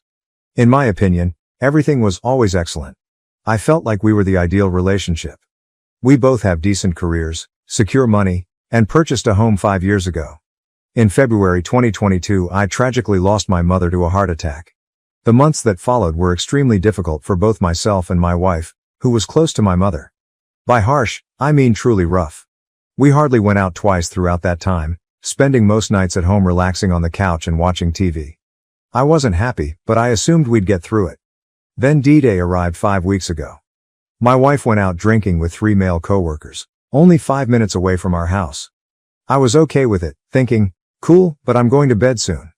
Around 3:30 a.m., she arrived home with those 3 guys. I knew them all. She then informed me that she was going out with them to the city. I disliked it, but I couldn't stop her. Everything closes at 4 a.m., yet despite the 15-minute travel home, she didn't arrive until 5:30. That was when my suspicions began, despite the fact that I had never mistrusted her before. 4 weeks ago she departed for an entire Sunday, claiming she was going to a carnival with her mother. I didn't trust it but had no idea what to do. She even left without saying goodbye while I was showering. She arrived home later that day, weeping. My initial answer was, "Honey, come here. What happened? What's made you so upset?" Her first words were, "I want a divorce." Following that, we had an emotional conversation. I asked her straight up whether she had cheated and she answered no. She told me she was unhappy for a long time and wanted a divorce. She had never informed me anything was wrong with our relationship, so this really surprised me. After our conversation, she left and moved in with her mother. 4 days later, I met her again since we have a puppy that neither of us can care for on our own, especially at her mother's house, so the dog is currently staying with an aunt. When we met again, I confronted her about infidelity. This time she admitted it. She said that she had cheated on me from the night she went drinking until a week later, when she left home. She stated that she believed she was in love with him. When I asked her what she liked best about him, she simply answered, "We have a good connection, a spark." That was it, I suppose. She also stated that she was experiencing a midlife crisis and was unsure about her life goals. In my perspective, she's going insane. She unexpectedly colored her hair purple and joined up for motorbike training. I attempted to reconcile with her during the first week or two of her departure, but she refused to budge. Every significant message I sent her was ignored. She did respond to light ones, but her responses were brief and arrogant. I really don't recognize my wife anymore. Her personality appeared to transform in just 1 week. She treats me as if I never existed in her life, as if I were a piece of junk. Is this a protective strategy to make things easier for her by pushing her issues into the future? Has she truly changed and feels this way now? How on earth is that possible? I mean, I get that falling in love is a fantastic experience, but what will happen to her after a few months when the honeymoon period with this guy is gone and she wakes up from it all? I've had a lot of conflicting sentiments. I resent her for cheating on me, and I'm incredibly disappointed. But I also see and understand that the foundation of our marriage has always been strong. 5 weeks have passed since D-Day. She still hasn't filed for divorce and neither have I. I'm not sure, but I believe she's still seeing the person she cheated on me with. To be honest, I am split between saving our marriage and ending it. Right now, I don't care if we get back together or divorce. I honestly do not know what to do. If I file for divorce now, I might regret it later for being too quick, but I also can't keep living in this state of limbo. Still legally married, but she's already gone. Edit. For the first 4 days after she departed, I was unsure if she had cheated on me or not. Those were the toughest days because I felt so horrible and as if I had messed up everything. But as she admitted to cheating, those sentiments began to vanish. Even if I share responsibility for some aspects of our divorce, it is entirely her fault. She never showed me she was unhappy. She appeared pleased, as if she could have been an actress. She never mentioned being dissatisfied or what needed to change. To top it all off, she has cheated and continues to do so. This is finished. I no longer feel there is a way out of this. Also, I don't miss her right now. Sure, I miss who we were as a couple, but who is she now? Honestly, I almost feel sorry for the next guy whose heart she's bound to shatter. To be honest, I'm doing really well after my mother died. Of course, I had other issues at the time, but I was finally getting out of the funk and climbing back up. I wanted to go outside, drink, have fun, ride my motorcycle, etc. But then she cheated and kicked me back into the ravine. It will be all right in time, but I have to say that I am not looking forward to the holidays. No mother, no wife, and my father is alone after 40 years of marriage. But we will deal with it. Life carries on. Fortunately, I have a wonderful sister and a close circle of friends who I have known for over 20 years. I'm not ready to return to single life, but I am also a little excited. I haven't dated in almost 8 years, and I haven't gone out without first checking in with my partner. Of course, I fell as deeply as possible this year, but I'm confident that there will be better days ahead. One of the Redditors was completely correct about us marrying too young. When we married, I was 26 and she was 21. I haven't changed much in those years, but it's possible that she has changed much and has hidden those feelings for quite some time. Note, she stated that she is experiencing a midlife crisis. Those are her words, not mine. To go deeper into our common interests, hobbies, characteristics, and so on, I merely indicated in the post that we lived a stable life. I didn't go into depth since I didn't believe it would matter very much, and the post is already pretty lengthy. But here we go, hobbies and interests. We both enjoy gaming, although we have never played together. I'm now playing Age of Empires 4 on my PC, while she prefers to play The Witcher on her PlayStation 4. We both enjoyed watching a good Netflix show, especially after my mother died. We did it frequently, but even before that, we preferred staying in together to watch a nice movie rather than going out drinking. We would occasionally go to the movies or play pool, maybe once or twice a month. We also went out to dinner. We both liked motorcycles. I had a license and a bike, whereas she didn't. She always enjoyed sitting in the back seat of the bike as a passenger. When she was younger, her father would take her for rides on his bike. Apparently, she wants her own license and bike, something I was unaware of. Family time. We both enjoyed spending time with our family. We'd usually spend every other Sunday at her mother's house, with her stepfather, her father's house, with her stepmother, or my father's house. We enjoyed driving to nature sites and forests, as well as going for walks with our dogs. Personality traits. I enjoyed how spontaneous she could be. Well, she appears to be too impetuous, but that's okay. I sometimes overthink things, such as whether we should buy something, whether we actually enjoy it, how much money we have at the time, and so on. She would simply buy it or book the vacation I was apprehensive about. I admire that about her. I realize we were diametrically opposed in this regard. I adored her sense of humor. We had, or have, an incredible connection when it comes to humor. We had the exact same dry, goofy sense of humor and always had a good time together. I always admired her honesty and straightforwardness, until things went wrong. She was continuously telling me how she felt, what she liked and disliked. For example, approximately 4 years ago I became addicted to a video game. At the time, I had no idea what I was doing wrong, but after a few weeks, she told me I wasn't making her happy and that I needed to pay more attention to our relationship, which I did. I kept gaming to a bare minimum. Bro, I enjoyed the way she spoke, walked and laughed. I adored her appearance. She had a beautiful grin. I even liked how she usually sneezes 8 to 10 times in a row. But as of right now, all of those sentiments I had, or have, are quickly dissipating. As for our sex life, I'll make it brief. We didn't have much sex. Since we got married, I'd guess it's been twice a month on average. In my opinion, it was always fantastic, though I'm not sure about hers anymore. Thinking back, we both always climaxed, unless she faked it, which I doubt. The sex act wasn't that thrilling. We always performed the same 3 or 4 positions and that was it. Update 1. Okay, I made several calls yesterday. In the Netherlands, we have something called a mediator, who handles all elements of divorce. This mediator handles the lawyer's work, including financial and emotional discussions. It's like an all-in-one individual assisting 2 people with their divorce. Today, we spoke with this mediator. Unfortunately, my soon-to-be ex's car broke down, and I had to pick her up. For yes, I had to for this to work for the divorce to be finalized. It is critical that both of us attend the meetings with the mediator. Anyway, the talk went well, as predicted. We both indicated our desire to be divorced, but the adultery was never acknowledged.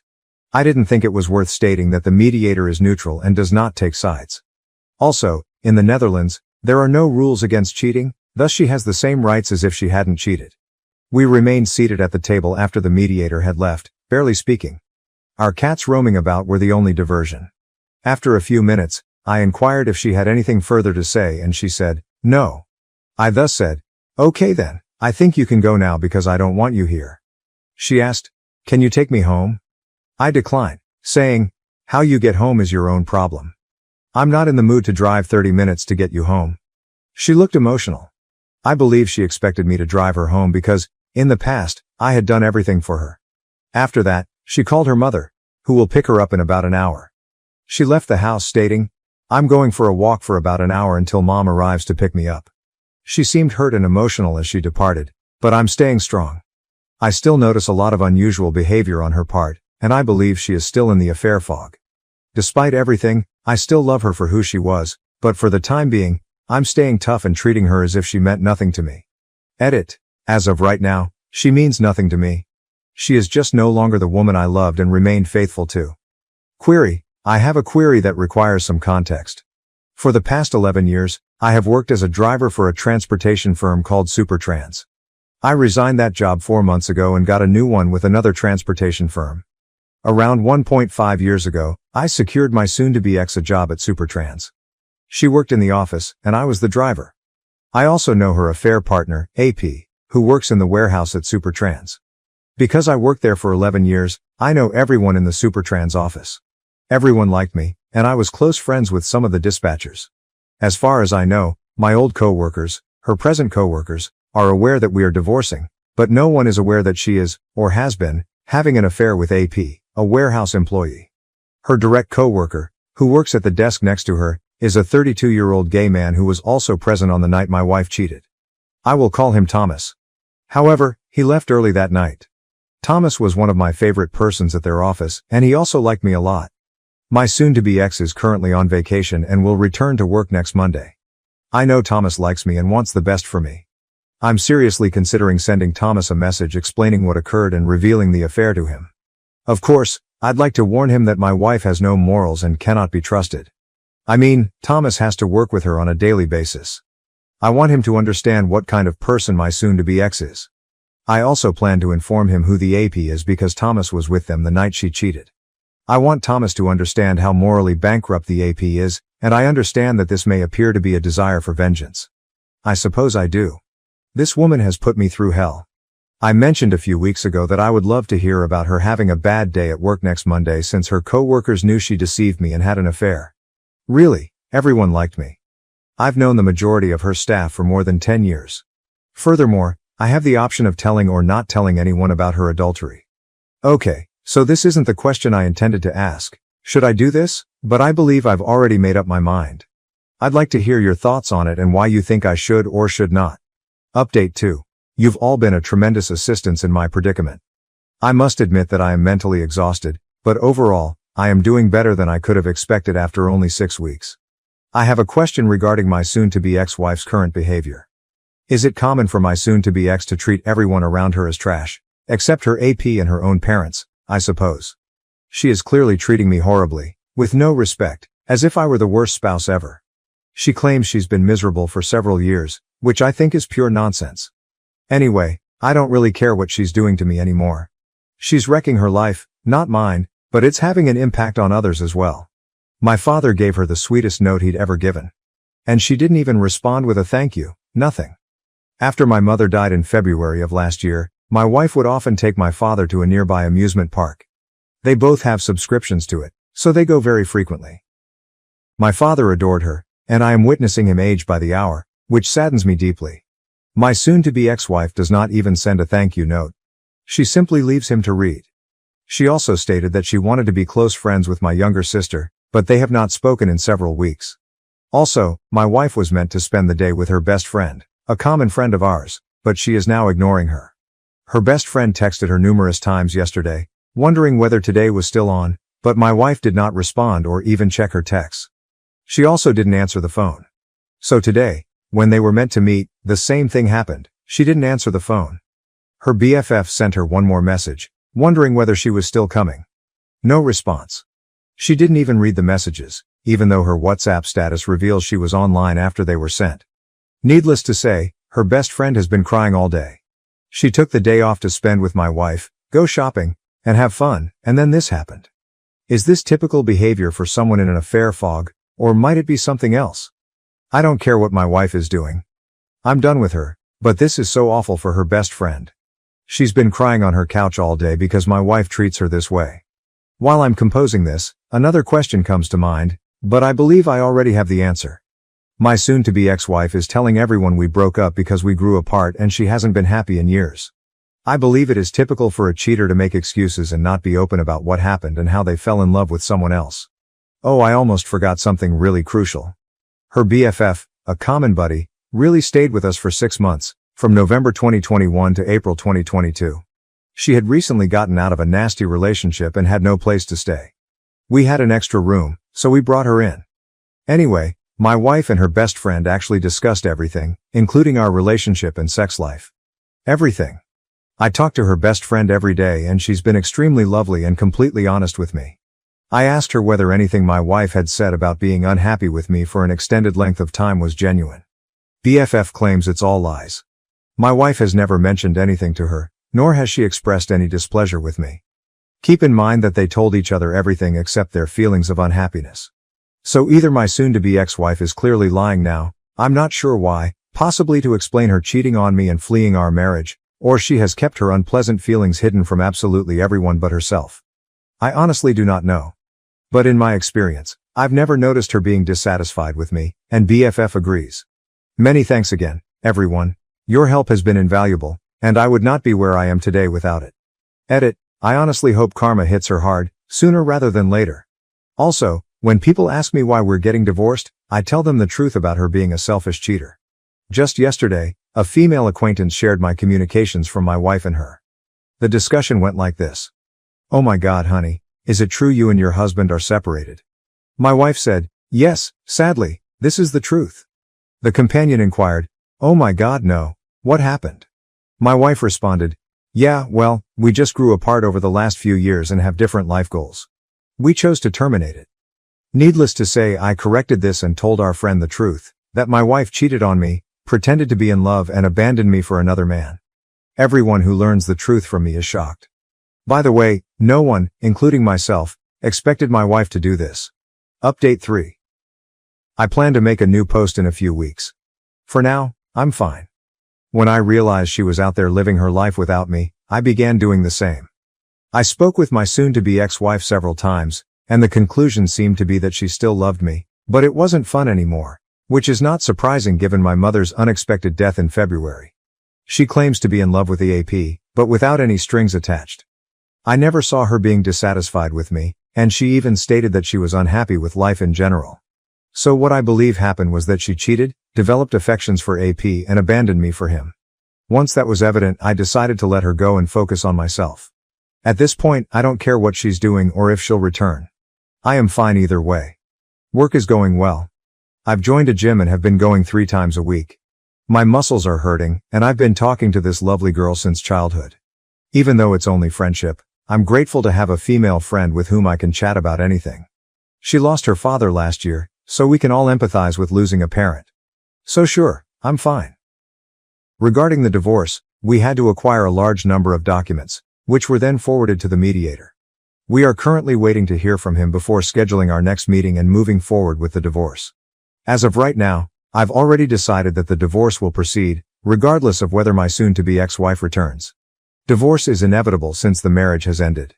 Update 4. We'll sign our divorce papers and make it official in 4 days. This is going to be a long post because I haven't updated in nearly 4 months. Well, I made some blunders along the way, but I also made movements that restored my power and made me respect myself again.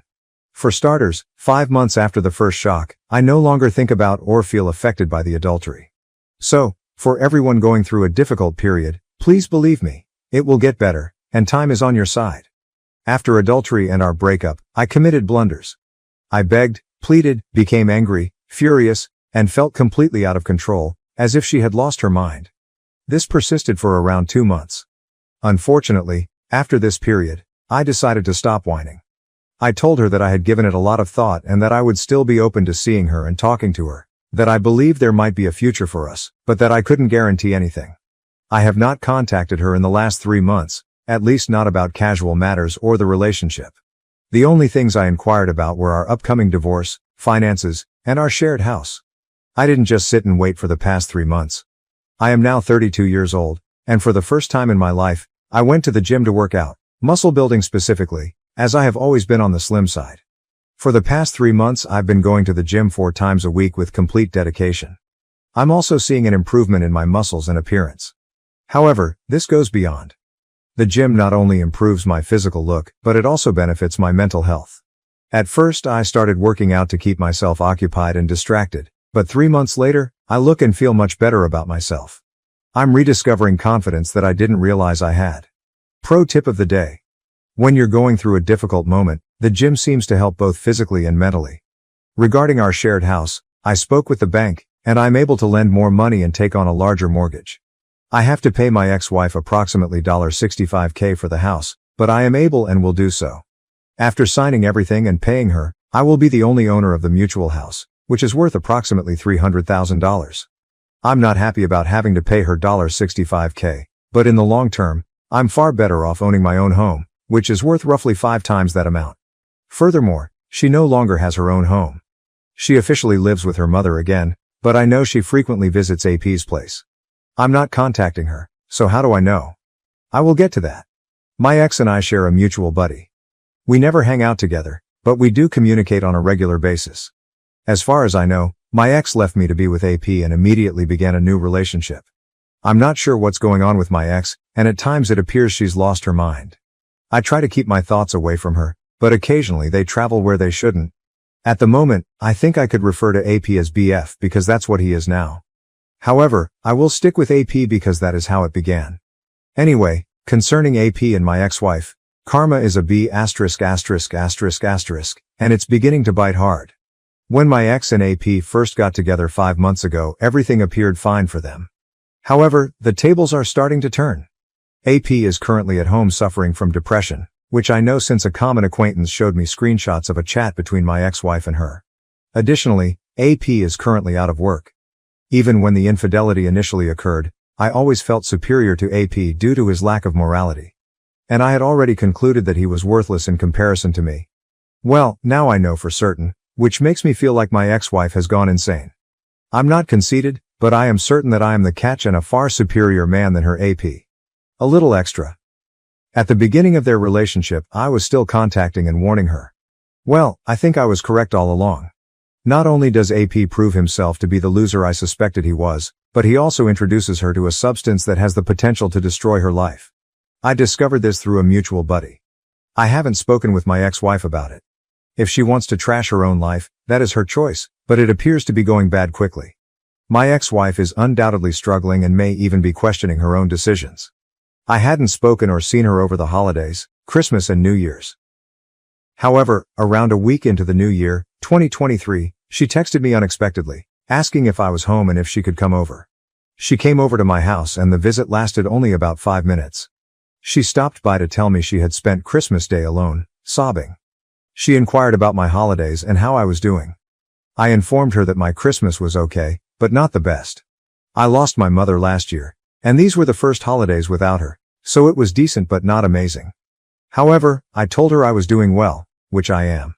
So for me, this was strange. The only thing I can think about from this entire visit and why she would be concerned about how I'm doing is whether she has any regrets. Time will tell. I also chatted with my ex's mother. My ex-mother-in-law called after New Year's to wish me a happy new year and best wishes. I must admit that I did not expect the call, but it was great to hear from her because she had been a part of our family for the past 8 years. My mother-in-law told me that my ex-wife hasn't been doing so well lately. Apparently, she is quite sad and crying a lot since she is mourning her marriage.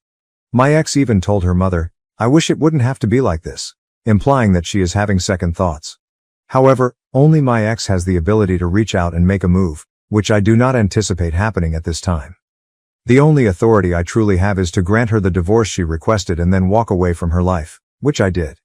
I am separating myself from her life, divorcing her, and improving myself every day. I apologize for the lengthy message, but I believe this covers all I needed to say. We will sign the divorce papers 4 days from now. Even though I'm doing well, I'm still human, and I still mourn our marriage and my ex-wife on occasion. I'm sorry to see what's happened to her, but I'm also aware that it's beyond my control and not my concern. Let me conclude by thanking everyone in this community. Many thanks. Without your assistance, I would not be where I am today, both emotionally and physically. Am I the asshole for refusing to move my wedding to accommodate my brother's travel schedule? Now, everyone is furious with me. Living alone, I'm a 28-year-old lady with a regular 9-to-5 job. After almost 4 years together, Erin, my fiancé, and I have been engaged for around 1 year. We are at last organizing our wedding, something I have been dreaming about. I have given every tiny detail great care. For the past 4 months I have been tirelessly trying to make sure everything is flawless. We expected all of our loved ones to be there, so we selected the date, issued invites. That was the intended course of action regardless.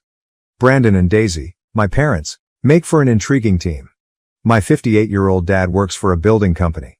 He has always been the quiet, follow-through kind. Daisy, my mother, 55, has stayed at home for as long as I can recall. They have always harbored a particular fondness for my 32-year-old older brother, Fred. Actually, soft spot could be understated. Certainly their favorite. He is the golden child, if you will. Fred is somewhat a bit of a character. Though I'll say he's usually ambitious, none of his commercial endeavors ever really turn out. He seems to live in a fantasy world where his next great invention would at last make him wealthy, having had several failed businesses. Married to Alice, 30, he has 2 children, 3-year Jenna and 5-year Ethan. Although I personally have nothing against them, it is no secret they live much over their means. My parents are always rescuing them. It has come to the point where it is expected. While I have always had to fend for myself, Fred and his family effectively live off the support of my parents. Though I knew there would be some drama, especially with Fred's concerns, I couldn't wait to inform my family when Erin proposed. Still, I tried to be upbeat. I recall the day we announced our participation. Just close family and friends, we had a little gathering at our residence. Sharing the news made me very eager, and for a split second it felt as though perhaps my parents would be delighted for me rather than only focused on Fred. Naturally though, Fred and Alice took the front stage. Just midway through our announcement, Fred began discussing his plans to open a new company and his desire to move to a larger house. The entire dialogue turned from our involvement to Fred's most recent ideas. Though it was aggravating, to put it mildly, I did not want to create a scene. I simply let my pride slide after swallowing it. Erin observed though, and later that evening he told me he was glad of my handling of it. That was quite meaningful to me. Choosing the day was still another challenge. 4 months ahead we chose a date so that everyone had plenty of time to arrange. Before deciding on it, I even followed up with my parents to see whether they were conflict-free. No trouble, they promised me they would be there. Although I should have known better, I thought that marked the end of it. I went all out in the particulars. We selected flowers, a lovely location, and the ideal outfit. Everything was lining up and I was growing increasingly enthusiastic. This was meant to be our day, a celebration of our love amid the people most important to us. Hoping it would assist to ease any possible problems, I also included Fred and Alice in the wedding party. Deeply though, I felt a storm was building. That storm struck when my parents abruptly contacted me from out of the blue with a pressing demand. It sounded bad since they had to discuss the wedding. My parents abruptly decided a few weeks ago to travel with Fred and his family. At first I puzzled myself since I assumed they were discussing a trip following the wedding. But actually, they meant the week my wedding was scheduled. Since the wedding date ran counter to their vacation schedule, They wanted to know whether I might potentially change it. I gasped. I booked everything, the venue, the caterers, and had months of planning for this wedding. I sent invites. And now, as if it were some laid-back dinner gathering, they were asking me to reschedule the date. Suddenly less significant than a last-minute trip with Fred and his family was my wedding day, the day meant to be about Aaron and me. Though I attempted to keep cool, I was enraged. Why would they want to schedule a trip right next to the wedding date we have already decided upon? The answer from my mother was, well, you know how occupied Fred's calendar is, and this was the only time they could all go together. It shocked me. Fred's trip came first for them than my wedding. I informed them there was no choice about the date. Everything was previously set. I could not have moved it merely to fit Fred's trip. Suggesting that perhaps I should at least speak with the venue and see if they could change the date, my dad tried to be a peacemaker. But I closed that right away. The date was decided upon and that was definitive. My mother became irate and declared I was being irrational when I insisted on a different date. She continued on how family should come first, and how my rigidity was making things tough for everyone. She even charged me with trying to sour their friendship with Fred and his family. Though I stood my ground, that truly stung. I informed them I was not going to reschedule the date. If they missed it, that was on them. For a minute they were quiet. Then my mother remarked they would have to think about it. They hung up, not even bidding farewell. It still amazed me that my own parents, on vacation, were genuinely thinking about skipping my wedding. Furious on my behalf, Aaron advised me to try to straighten things out by calling them back. I therefore followed. Hoping for some middle ground, I phoned them, but things did not proceed as expected. I tried to convey the significance of this wedding to me, the length of time I had been arranging it, and how painful it was that they were even recommending I change the date. Still, they were tenacious. My dad kept stating that Fred's family had already booked everything, fully ignoring the fact that I had booked everything in advance too. My mom kept suggesting that I was being irrational. Changing my schedule would be equally as difficult for me. It felt like chatting to a stone wall. I realized at the time I had to include the extended relatives. I told my aunt, who I lived somewhat near, the circumstances. She promised to talk to my parents. She was exactly as startled as I was. Maybe hearing it from someone else will help them to recognize how foolish they were acting. My parents doubled down instead of backing off though. Beginning to present me as the irrational one, they began phoning other family members. They claimed I was not compromising and causing problems for everyone. They even made hints suggesting I was envious of Fred and sought to punish him by postponing the wedding date. Though some of the family began to support me, stating I should be more accommodating of Fred's family, it was total stupidity. They were obviously attempting to get me to cave in. I was not going to let them prevail. They were trying to compel me to modify the date by means of shame and family pressure. I was about to let them wreck it just to please Fred. I had every right to have my wedding on the day I had selected. I thus informed them that the date was set. Should they be unable to make it, that would be their choice. But that was final. I was not going to alter it. So Reddit, am I the jerk for not adjusting the wedding date in response to the vacation of their golden child? I am very appreciative of everyone who took the time to reply. After publishing my experience here, I got an incredible amount of support and guidance. Reviewing the comments, many individuals speculated that there could be more to my parents' abrupt trip plans than they were disclosing. It started me to consider, thus I chose to dig some. I began by chatting once more with my aunt, who has always seemed to me as essentially a second mother. She was not surprised by what was happening as she knew how my parents are with Fred. She became quite quiet though, when I mentioned the vacation. A moment later she said she had heard Fred was once more experiencing some major financial difficulties. His most recent commercial endeavor apparently failed, and he owed money. Though not enough, my folks had started supporting him once more. Desperate, Fred was seeking for a means to keep his head above water. As it happens, the trip was really a cover tale. Though not for a laid-back vacation, my parents were intending to send Fred and his family to Europe. They were scheduled to meet some possible backers Fred had located abroad. Before Fred lost everything, the entire trip was a last-ditch attempt to find someone to commit to his company. Their financial position was depending on this trip to save Fred, hence they were quite determined to travel. When I learned, I became enraged. It was about my parents once more putting Fred above everything else, including my wedding, not only about the vacation. They were ready to skip my big day in order to try to save Fred from another problem he had created. Knowing the facts, I understood I had to face Fred. I inquired whether we might meet when I phoned him. I didn't want to allow him time to get ready for any excuse, thus I didn't inform him what it was about. I came right to the point when we got together. I assured him I understood his financial problems, the trip, the investors. He initially tried to play it off, claiming it was merely a business opportunity that happened to line up the wedding date, but I was not buying it. Defensively, he stated I didn't know how much pressure he was under, how he was trying everything he could to support his family. I reminded him that our parents had been rescuing him for years. This was not the first time he had fallen into a financial hole. Fred said at last that things were terrible. His company was close to bankruptcy, hence he would lose everything should this investor transaction fall short. But he sought to guilt-trip me rather than own responsibility. As his sister, he advised me to want to assist him in whatever capacity, even if that meant changing the date of my wedding. He charged me with being egotistical and unconcerned about his family. That was the final straw. I informed him that although I had supported him as much as I could over the years, I would not be sacrificing my wedding day for his bad choices. I made it plain that I was not going to modify the date. If he couldn't be there, that was his option. I went away leaving him seated there. Following the confrontation with Fred, I chose to get in touch with Alice. I wanted to hear her side of the tale since I wasn't sure how much she knew about things. She seemed tense as soon as we sat down when we met for coffee. She most likely understood I was not there to discuss wedding preparations. I asked her straightforwardly about her knowledge of Fred's predicament and the European trip. She said she knew the financial problems but lacked all the specifics. Though Fred had withheld a lot of it from her to guard her, she knew things were horrible. She appeared startled when I told her the true motivation for the vacation.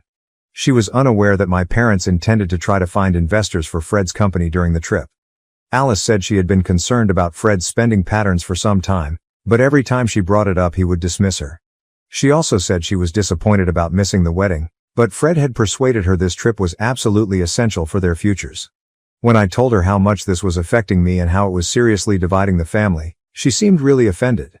Alice clearly seemed to be in a difficult position. She wanted to help her husband, but she also wanted to avoid being the cause my parents missed my wedding. I wasn't holding my breath when she promised to speak with Fred and try to find another way to handle things. If only Fred is stubborn. Knowing that Alice wasn't totally on board with this strategy made me feel a bit better, but I also realized that ultimately Fred was probably going to act any way he felt was best for him, regardless of how it affected the rest of us. Given everything that had transpired, I came to see that gathering the entire family and laying everything out on the table was the only way to fix this. Though I wasn't sure how it would turn out, I knew that it would only become worse if we avoided confronting this squarely. I thus convened a family conference. We needed to talk, I told Fred, Alice, and my parents. No apologies, no delays. We chose to get together at my folks' house. Having Aaron at my side made me happy as he came to support me. You could see my folks were concerned since they were already here. Arriving soon afterward, Fred and Alice seemed defensive from the first. We all gathered in the living room, and I lost no time. I began by informing them I knew Fred's financial problems and the true purpose of the Europe vacation. Fred tried to seem as if it wasn't a big problem as my parents looked startled. I had none at all. I laid everything out without holdback. The years of favoritism, the never-ending bailouts, and how this was only the most recent illustration of Fred coming first over me. I told them I knew they wanted to assist Fred, but there had to be a line and this was it. I described how much this wedding meant to me. How much work I had put into organizing it and how heartbroken I was that they would be ready to toss it all for travel. I then took out the proof I had collected, copies of emails and messages between Fred and my parents debating the trip, the investors, and how they should keep it under wraps. I even kept a copy of the itinerary proving that the vacation fell during my wedding week. Fred was enraged that I had gone behind his back to obtain this information. My parents seemed to want to crawl under the couch. I gave no thought at all. I was not going to allow them to keep controlling me or guilt-inducing me about wanting to have my wedding as scheduled. Alice wasn't totally on board with the vacation, which also seemed to surprise Fred. He turned to her, but she only turned away to validate what I had said. Starting to yell, Fred accused me of attempting to ruin his life and said I was merely jealous since he was the successful one in the family. Saying she only wanted to help both of her children and didn't want to have to pick between us, my mom started crying. Silence from my dad really infuriated me. Usually the one to keep out of the drama, he would have been here to support me this time. At last Alice spoke up, saying she felt uneasy about missing the wedding given her knowledge of the whole truth. She claimed they had to come up with another approach to handle Fred's company issues outside of compromising family occasions. Fred seemed inclined toward conflict, but Alice held her ground. In that instant I did indeed start to respect her somewhat. But I still had to finish. They had to decide whether to give this trip first priority and miss my wedding or find another method to assist Fred that did not necessitate deserting me. I made it plain that I would not be changing the date. If they could not accept this, they were clearly choosing what they wanted. I let them decide over 24 hours. I warned them I would terminate relations with them should they decide not to show up for the wedding. I was not going to let them ruin my wedding day or allow them to treat me as though I did not matter. I even intimated that, should they compel me, I will publicly share the complete truth. I knew that his final requirement was for his possible investors to learn about his financial mess. This was my trump card. Fred was furious as my parents seemed as though they had been struck by a truck. Alice merely looked depressed. Though I was tired of being pushed about and of constantly putting Fred's wants second, I didn't want to do this. Telling them they knew how to get to me, I got up, walked out with Aaron. Things have been tough since that conference. Neither my parents nor Fred have heard from each other, hence I'm not sure what they will decide. I am thus simply waiting to find out whether my parents will at last prioritize me or whether this marks the end of our relationship as I know it. Update. My parents contacted out at last after what felt like an eternity. It was the longest 24 hours of my life, and as I waited for their judgment I couldn't concentrate on anything else. I knew nothing about what they would say when my phone rang, and part of me wanted not to hear it. My mother began her apology first. They had thought a lot, she stated following our last talk. They asked me to change the date and came to see how much this wedding meant to me and how cruel they had been. She said she hadn't thought about how much they were hurting me in the process and they had been overly preoccupied trying to save Fred from his most recent catastrophe. We chose to gather at my parents' house. Having Aaron at my side made me happy as he came to support me. You could see my folks were concerned since they were already here. Arriving soon afterward, Fred and Alice seemed defensive from the first. We all gathered in the living room and I lost no time. I began by informing them I knew Fred's financial problems and the true purpose of the Europe vacation. Fred tried to seem as if it wasn't a big problem as my parents looked startled. I had none at all. I laid everything out without holdback. The years of favoritism, the never-ending bailouts, and how this was only the most recent illustration of Fred coming first over me. I told them I knew they wanted to assist Fred, but there had to be a line and this was it. I told them how much this wedding meant to me, how much work I had put into organizing it, and how heartbroken I felt that they would be ready to toss it all for travel. I then pulled out the material I'd collected, copies of emails and texts between Fred and my parents debating the trip, the investors, and how they should keep it under wraps. I even kept a copy of the itinerary proving that the vacation fell during my wedding week. Fred was enraged that I had gone behind his back to obtain this information. My parents seemed to want to crawl under the couch. I gave no thought at all. I was not going to allow them to keep controlling me or guilt-inducing me about wanting to have my wedding as scheduled. Alice wasn't totally on board with the vacation, which also seemed to surprise Fred. He turned to her, but she only turned away to validate what I had said.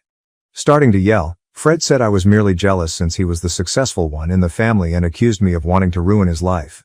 Saying she only wanted to help both of her children and didn't want to have to pick between us, my mom started crying. Silence from my dad really infuriated me. Usually the one to keep out of the drama, he would have been here to support me this time. At last Alice spoke up, saying she felt uneasy about missing the wedding given her knowledge of the whole truth.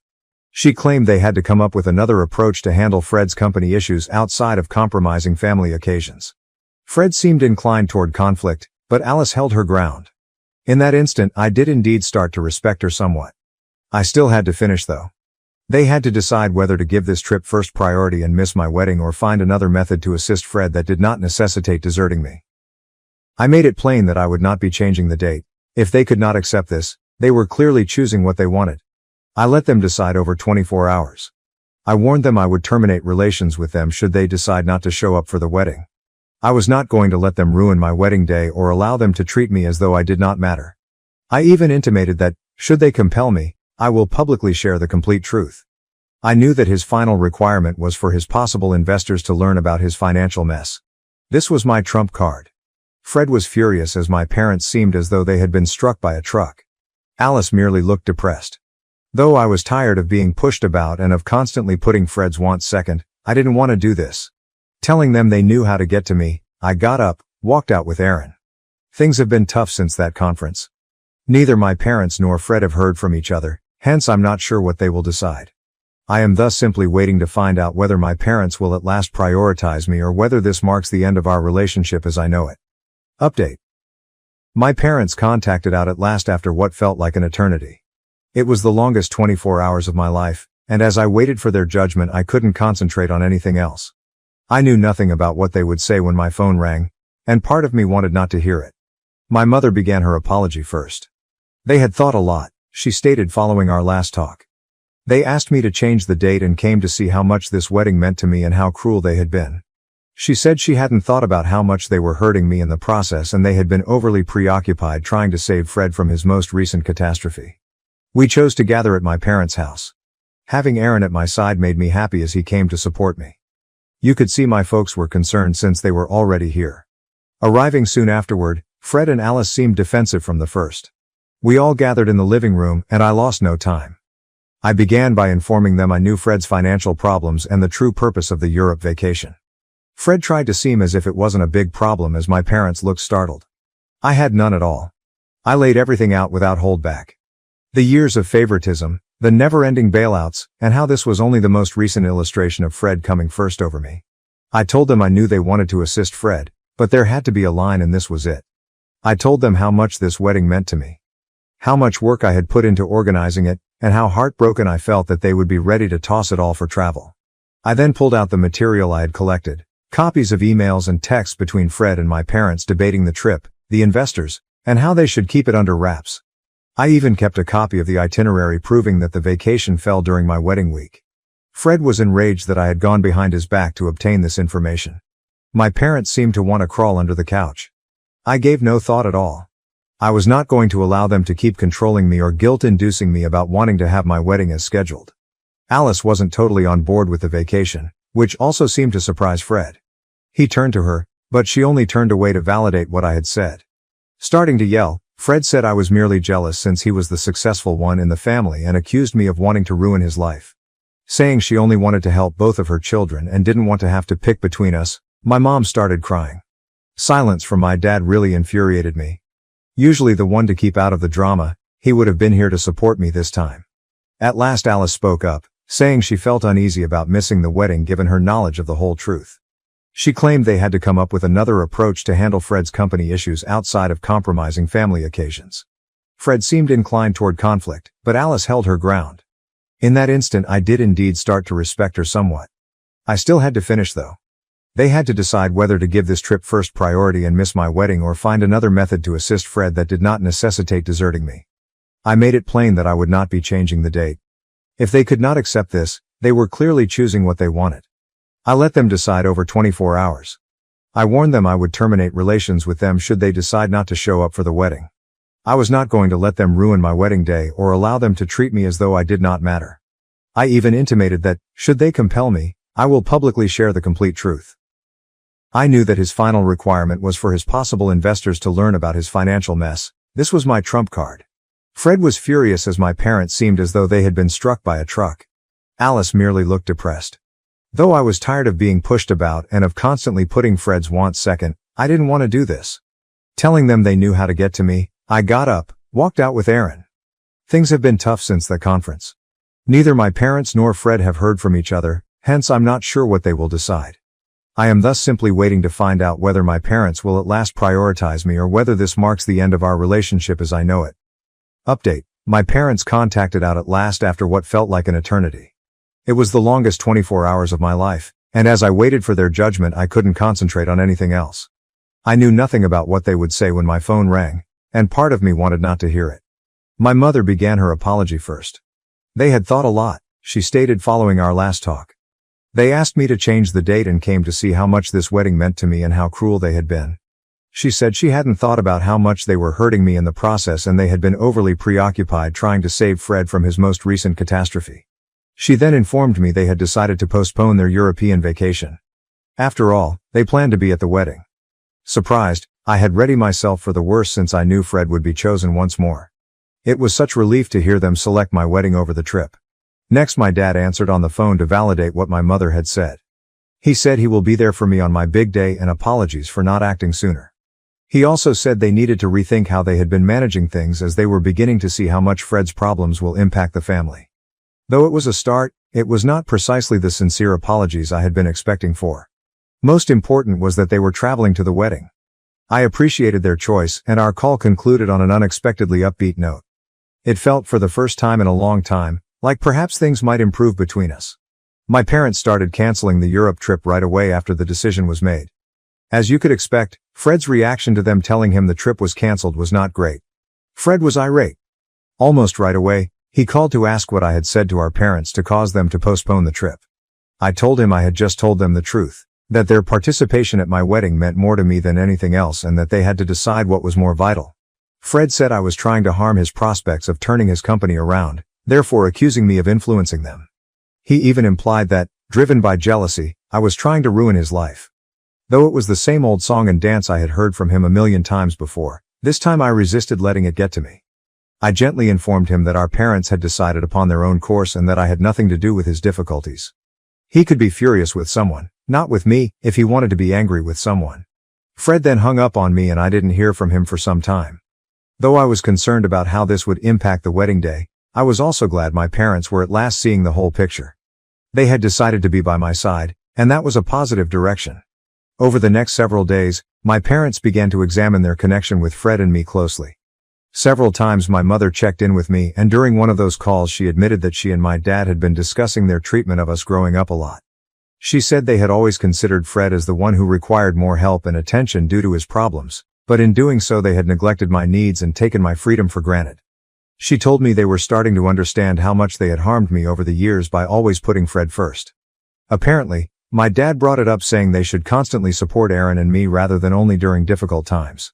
This would help us. Though it was not a 180, it was the first time I had ever heard them freely admit their bias. They committed themselves to treat both of their children equally and to be more present in my life. Though I was unsure of how much of it would really stick, it was a lot to absorb. They were real, and it gave me hope that maybe going forward our relationship may become better. Regarding Fred, he remained enraged, but my parents were resolved not to let that control their behavior anymore. They were beginning to realize that continually rescuing him was not benefiting anyone. Not him, not them, and most certainly not our family as a whole. I never would have imagined hearing them suggesting they would start imposing some limitations on him. Fred obviously did not lie down for any of this.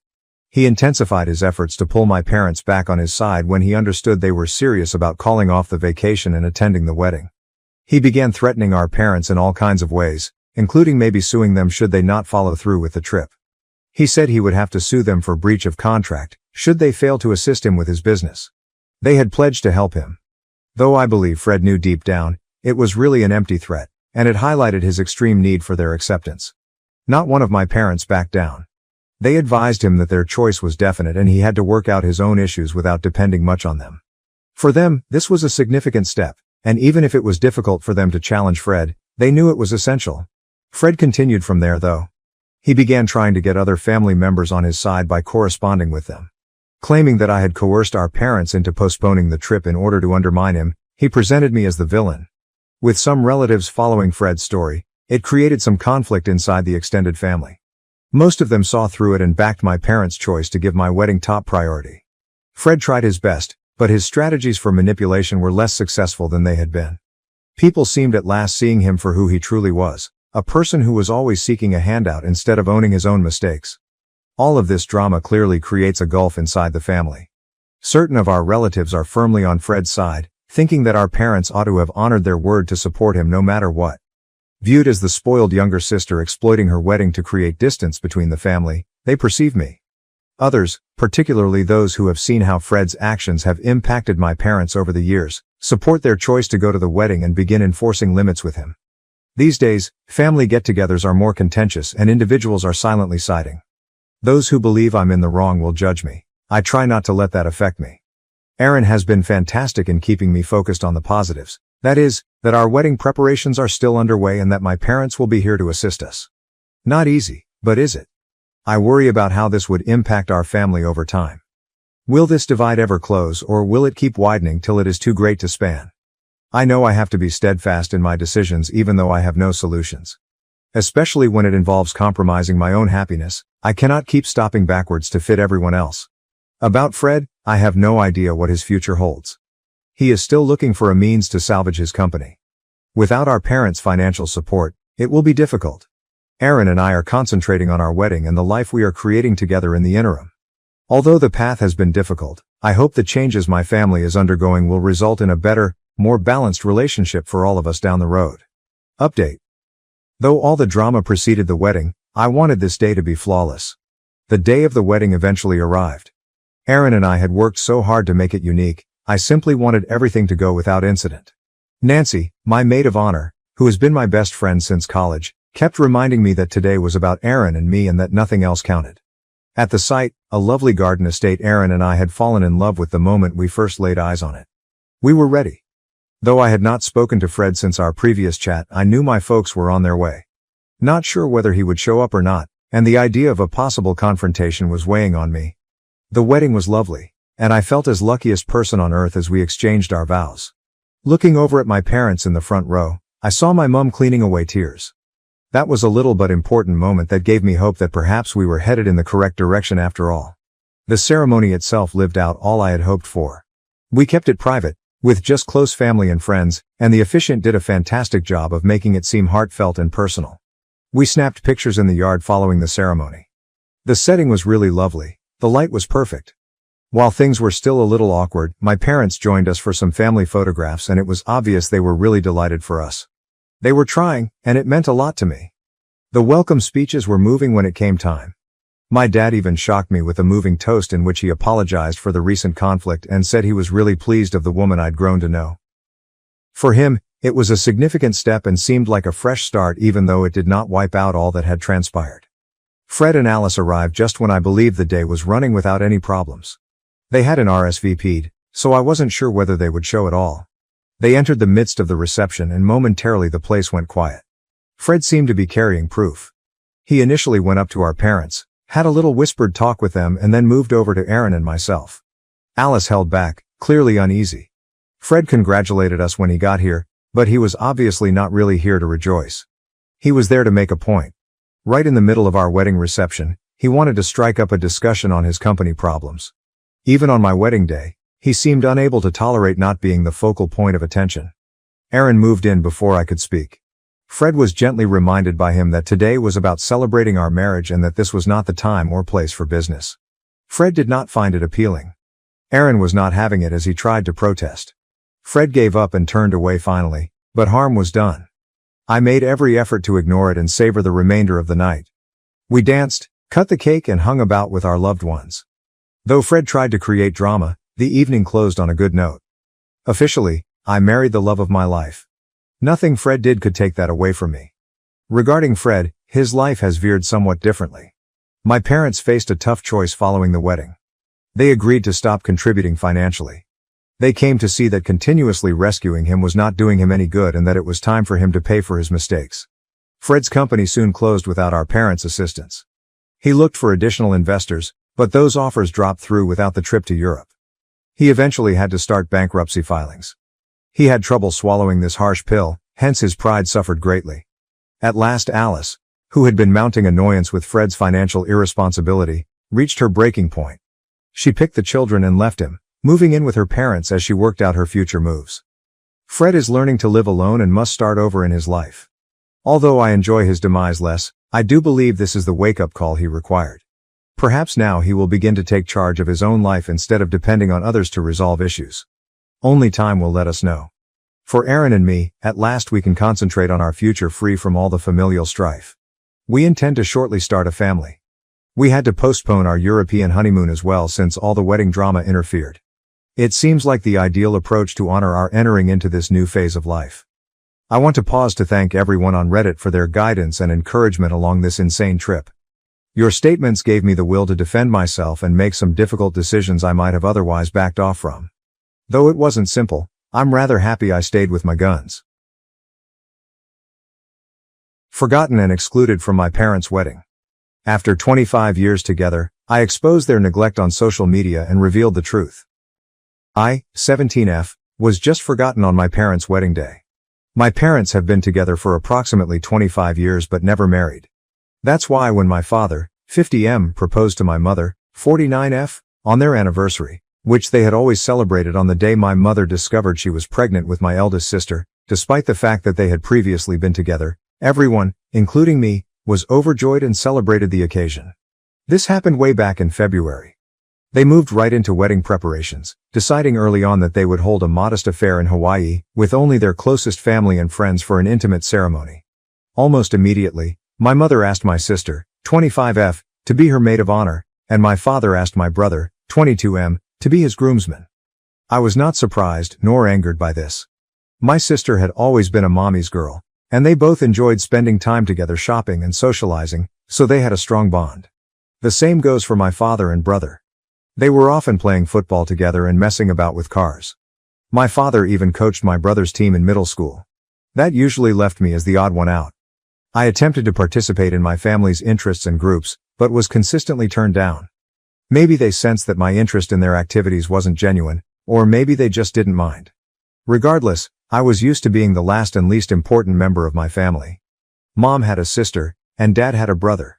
My parents had each other, and my two siblings were closer than they had ever been to me, leaving me feeling lonely and alienated in my own house. During the wedding preparations, it was suggested that I be the flower girl, but my sister thought that role would be more suited to her daughter, 3F, so that proposal was swiftly dropped. Later, my maternal grandmother offered that I read a poem or give a little statement during the ceremony, but both of my parents declined because they wanted the wedding to be low-key and didn't believe a cheesy and sappy speech would match their vision. Those were their exact words. I was still fine with it all, even though it hurt to know that I would be the only family member not in the wedding party or given any role at all on the big day. As the wedding date approached, my parents and siblings were increasingly involved in the arrangements. I observed my mother did not invite me to dress shopping, and whenever they discussed the site or the occasion, I was excluded. So I decided to keep quiet and see if they would understand I wasn't involved in any way, waiting for them to ask me something about the wedding. But that never occurred. The wedding was scheduled 3 weeks ago, toward the end of August. My mother casually asked me the day before their departure whether I had my luggage ready because we couldn't be late at the airport. I honestly informed her that I had not prepared anything.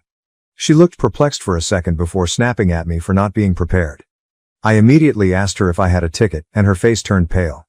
Yes, they hadn't even purchased my ticket, and I'm not sure if I had a room or any other amenities once there. Even though I was the only member in my family without a steady income, I work as a part-time babysitter. My parents had purchased first-class tickets for my siblings and a couple of other friends who were attending the wedding, but they had overlooked me. My mother urged me not to make a big deal about it and that they could simply find me a low-cost, last-minute ticket from a budget airline. I just said, then what do I even have to wear to the ceremony? She went shopping with Sis months ago for her and all of the other female guests' outfits, but I was not included. That's when my father walked in and ordered me to suck it up, claiming I'd never been a girly girl, so I could wear whatever. I was upset because, even though I'm not the most feminine girl on the earth, I would have liked to be a part of my parents' wedding. It wasn't just the outfit, it was the fact that I had been excluded from almost everything for months. We all got into a fight, with them calling me entitled and accusing me of making myself little on purpose so they would forget about me, as if that was a sufficient reason to ignore their child. They ended up warning me that if I kept this attitude, I might as well skip the entire event. I replied with a defiant fine, and went into my room. The next morning, they all departed for Hawaii without me. The ceremony was tiny, but they all shared numerous photos on Instagram and Facebook about how amazing and magical the entire week was. People noticed that I wasn't in any of the images and began asking my parents why.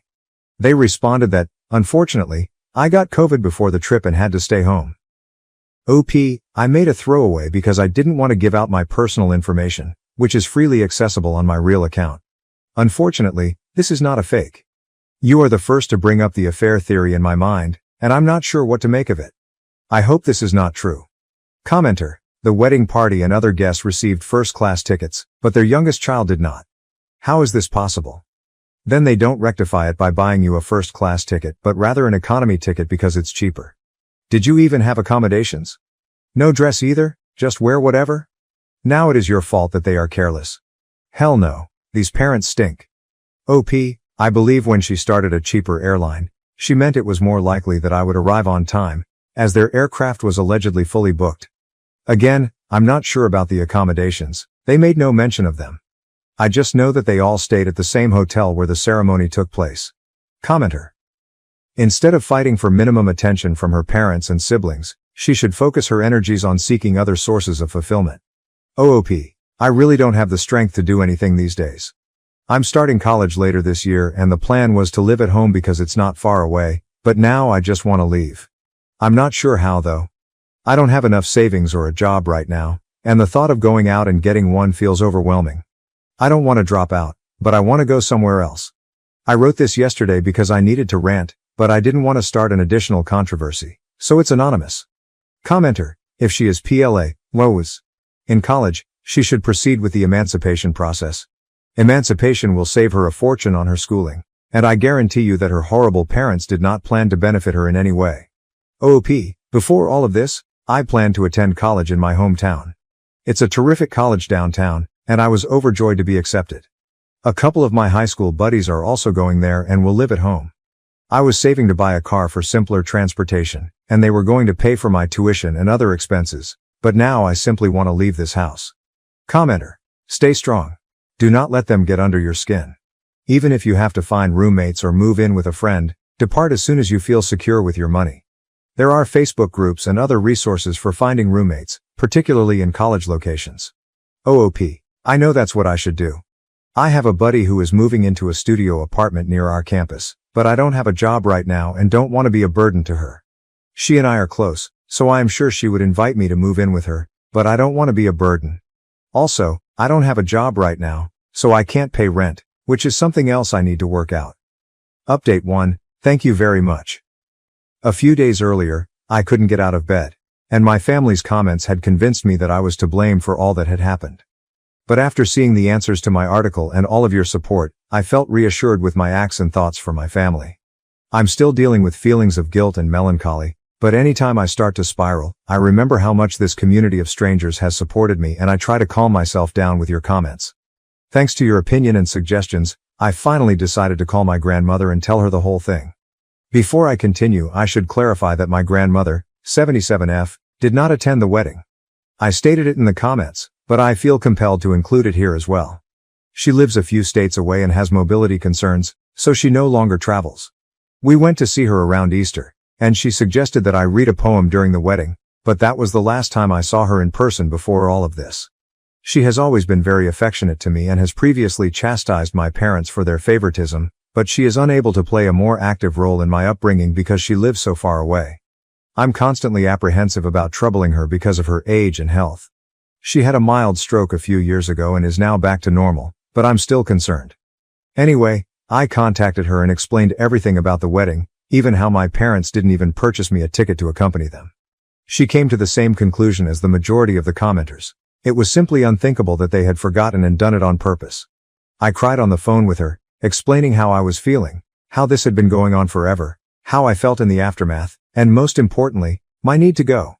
She was really lovely and soothing to me, telling me that I didn't have anything else to worry about because she had my back completely. She told me to take it easy but make plans for the future, and she promised to help me.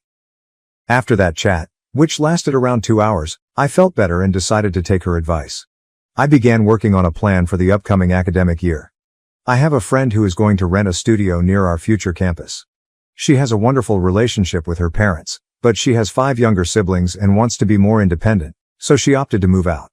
I asked if I might live with her temporarily and pay rent as soon as I acquired a job. She immediately agreed and advised me not to worry about rent or anything else until I was in a better situation. We had a good cry together when I told her about my parents' wedding incident. This happened a few days ago and I had planned to post an update at the time.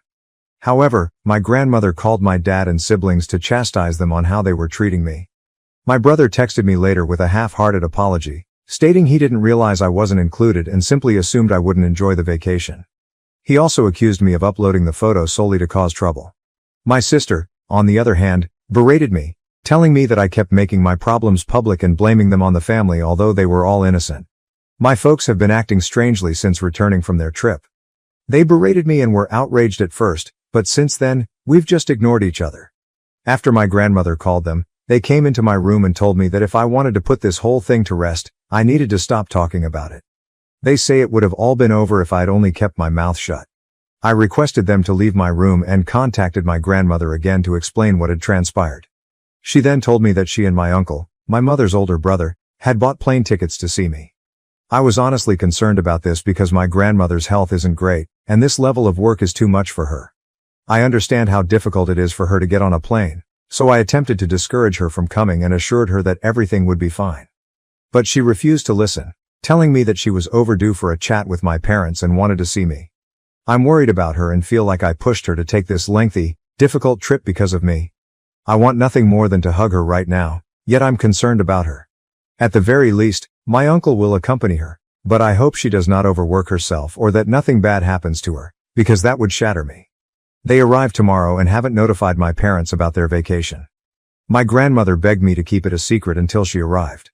I'm hoping she'll be able to persuade my parents of the error in their ways, or at the very least, assist me in breaking the news to them that I'll be moving out shortly and intend to maintain no contact. I'm concerned about her having to do so much for me and troubling her, but I also admire and love her for everything she does. Update 2. Many people have messaged me and commented on the post, and I haven't had time to answer to anyone until today, so I apologize. You've all been so kind and caring, and it's been genuinely eye-opening and horrifying to realize how many people have experienced similar stories of neglect and abuse. I just wanted to thank everyone for taking the time out of their day to send some kind thoughts to this online stranger. This update will be lengthy, so I apologize in advance. I'll just resume where I left off. My grandmother called to say she was coming here to see me and help me out. I was quite concerned since my grandmother has a difficult time traveling, so taking this trip would put her under a lot of stress, and I felt responsible for her because I was the one who contacted her. She came early Monday morning with my uncle and I went to pick her up at the airport. Not going to lie, it was an extremely powerful and emotional experience. As soon as I saw her, I went to her arms and burst into tears. I'm not sure if I could tell her anything because I was crying so hard. I had so many things to say. Thank you for coming. For being so kind to me, and for having my back. I regret forcing you to take this vacation. I feel terrible at home. I'm not sure if my parents love me, but I know you do. Am I an affair child? When I saw her, I was struck by all of this, as well as remorse and fear. But she hugged me tightly in her arms and assured me that everything would be fine. My uncle hugged us as well. I'm not sure how long we stayed like this, but it must have been a while before my uncle urged us to get going. We got a taxi and proceeded to their hotel. My grandmother had watery eyes, and I could feel her heavy breathing, which terrified me, yet she hugged me and smiled the entire time. She had rented a double room for me to stay with her for those days, and once they were settled in and I was calmer, we sat down, and I poured my heart out to them. Years of neglect, emotional abuse, how horrible I felt after the wedding, but also how I had felt for years. I stated how my parents were attempting to make me feel guilty for everything that had happened, and how terrified I was about my future, but that my #1 priority was to get out of the house, even if it meant sacrificing my academics. I informed them that I had made plans to move in with a buddy and was seeking work. I also told them about this post and how several people assumed I was an affair child, and I admitted that I was starting to doubt that myself. It was a lot, and I could tell they were both deeply touched by what I was saying, but they continued to soothe me and make me feel safe enough to open up. After I expressed my anxieties, my grandmother reassured me that I had nothing to worry about and that she would always be there for me. First, she assured me that I was not an affair child. She informed me that both of my parents were overjoyed when my mother became pregnant with me, and she knew that adultery would be a deal breaker for my mother, as she imagined it would be for my father. Apparently, the favoritism started when I was 3 or 4 years old, when my parents were continually complaining about having a young child in the family. They were frustrated because they could transport my older siblings to their activities but not me. I was also quite shy and a bit of a crybaby, which they could not tolerate, setting me apart from my siblings. She told me that my parents had saved more than enough for my college. They're pretty wealthy, so that had never been an issue for me, despite my recent concern that they could take the funds away from me. She told me that if they ever tried to refuse to pay for my education, she would handle it, and she would not allow me to drop out due to financial constraints. She also offered to help me with rent and an allowance so that I could move out. She was quite giving, and I thanked her, but I also mentioned that this experience had been eye-opening. I had no idea how wealthy I had been monetarily my entire life. Despite their flaws, my parents have spoiled me financially. I attended private school, received a huge monthly allowance, and owned a car for years, and they never complained about my expenses.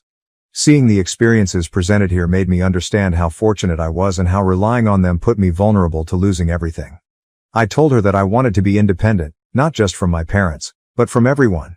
I feel as if I need to learn to stand on my own. To be honest, writing this and reading the experiences of individuals in truly bad situations makes me feel like a spoiled brat my entire life. My grandmother demanded I take her assistance until I no longer needed it and I accepted, but I still want to look for work and try to make it on my own. We relaxed at the hotel for a bit because we were all tired from the morning, but in the afternoon, we took a cab to my place. When I stepped through the door, my parents were completely surprised to see my grandmother and uncle with me. Before they could say anything, my grandmother urged me to go pack my basics while they spoke with my parents. I rushed upstairs and overheard my grandmother and uncle berating my parents for everything they had put me through. At first I could hear my parents defending themselves, but they finally quieted down. When I arrived downstairs with 2 suitcases and a backpack containing my most crucial belongings, they were all in the living room. My father turned crimson red and my mother sobbed like a kid. When she spotted me, she stretched her arms toward me, apologizing, but I simply responded, "Save it," in the coldest tone I could conjure. My father told me I didn't have to be a jerk, and both my uncle and grandmother ordered him to stop up. I exited the premises at that point and waited for the cab outside. Back at the motel, my grandmother told me that I would not have to return to them. She informed me that my parents had never questioned my college tuition and had intended to throw me an elaborate birthday party to compensate for the wedding fiasco. They even planned to give me a car as an apology for everything. But my grandmother was having none of it because it was evident to her that they were just attempting to save face. She believed they were making these decisions on the fly, and that a party and a car wouldn't compensate for everything they had put me through. My mother's heart apparently broke when my grandmother informed her that I had even questioned my paternity. My mother burst into tears, but my grandmother informed her that given their actions, what more could they expect after constantly excluding me from family functions since I was a child? My grandmother said she would make sure they made the payments for my school unless I decided to cut relations with them and have her pay till I could pay for myself. I asked her to do that. I felt horrible since I didn't believe it was her obligation, but I really don't want anything else from my parents anymore. Although my grandmother is very well off, she is not as affluent as my parents, but she informed me that everything was okay and that whatever went to me would be deducted from my mother's inheritance. The next day, I went with my buddy, her parents, and my grandmother to inspect the studio where we planned to relocate. When my grandmother arrived, she said, "Absolutely not." I knew from the photographs that the studio was small and dusty, but when we discovered water damage and mildew in the bathroom and kitchen, as well as rust on the old equipment, it was evident that it wasn't livable. I was aware of all of this previously and thought I could deal with it for a time, but what really changed our minds was when the grown-ups pointed out that the studio was street level in a terrible neighborhood, in a building that didn't appear particularly safe. There were bullet holes on the walls, which I had not noticed until my friend's father pointed them out. Grandma and my friend's parents offered to help us find an apartment in a better area and cover the fees. Both my friend and I want to be self-sufficient, but we realize that with potential minimum wage employment in such a high-demand region, we would be unable to get anything better on our own. So the plan is to hunt for a 2-bedroom apartment and my buddy and I will pay what we intended for the studio, with her parents and my grandmother covering the rest. I know I'm still spoiled to anticipate aid from my grandmother, but after seeing the studio in person, I honestly wouldn't have felt secure there.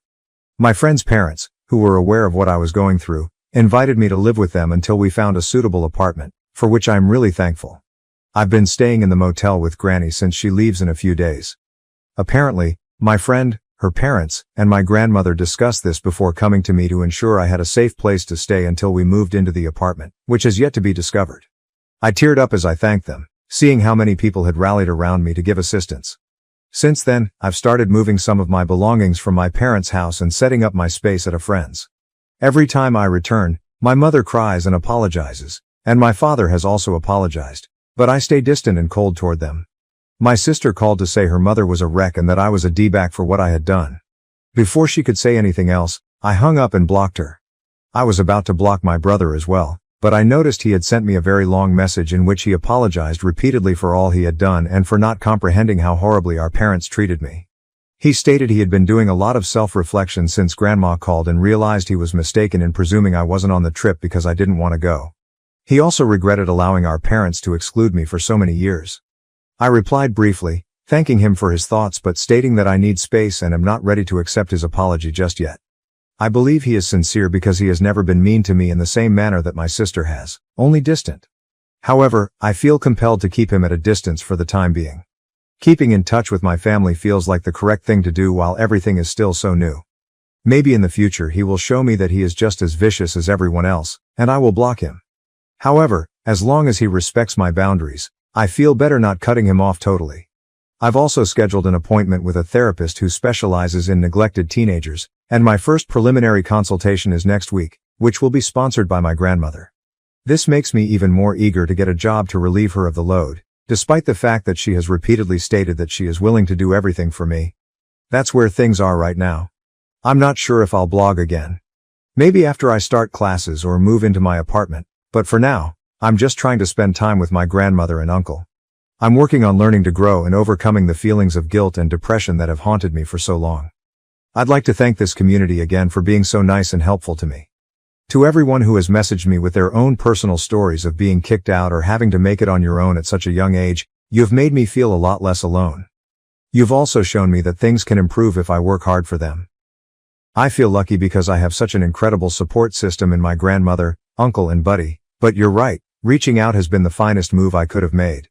Opening out about my sentiments to those that love me, as well as all of my internet pals, has genuinely saved my life. So thank you, I am more appreciative than words can describe. Commenter, I'm curious. When you returned to collect your belongings, what exactly did your folks say? OP. Every time I've gone there, my mother has been crying and saying I'm sorry, again and again, but I haven't talked to her, so she hasn't expressed anything in particular. I also haven't given her a chance. My father has largely remained silent, staring at me whenever I enter and depart. When he apologized, he said something along the lines of, I'm sorry for everything, without acknowledging any fault on his part. I'm not sure if they're shocked by all that's going on.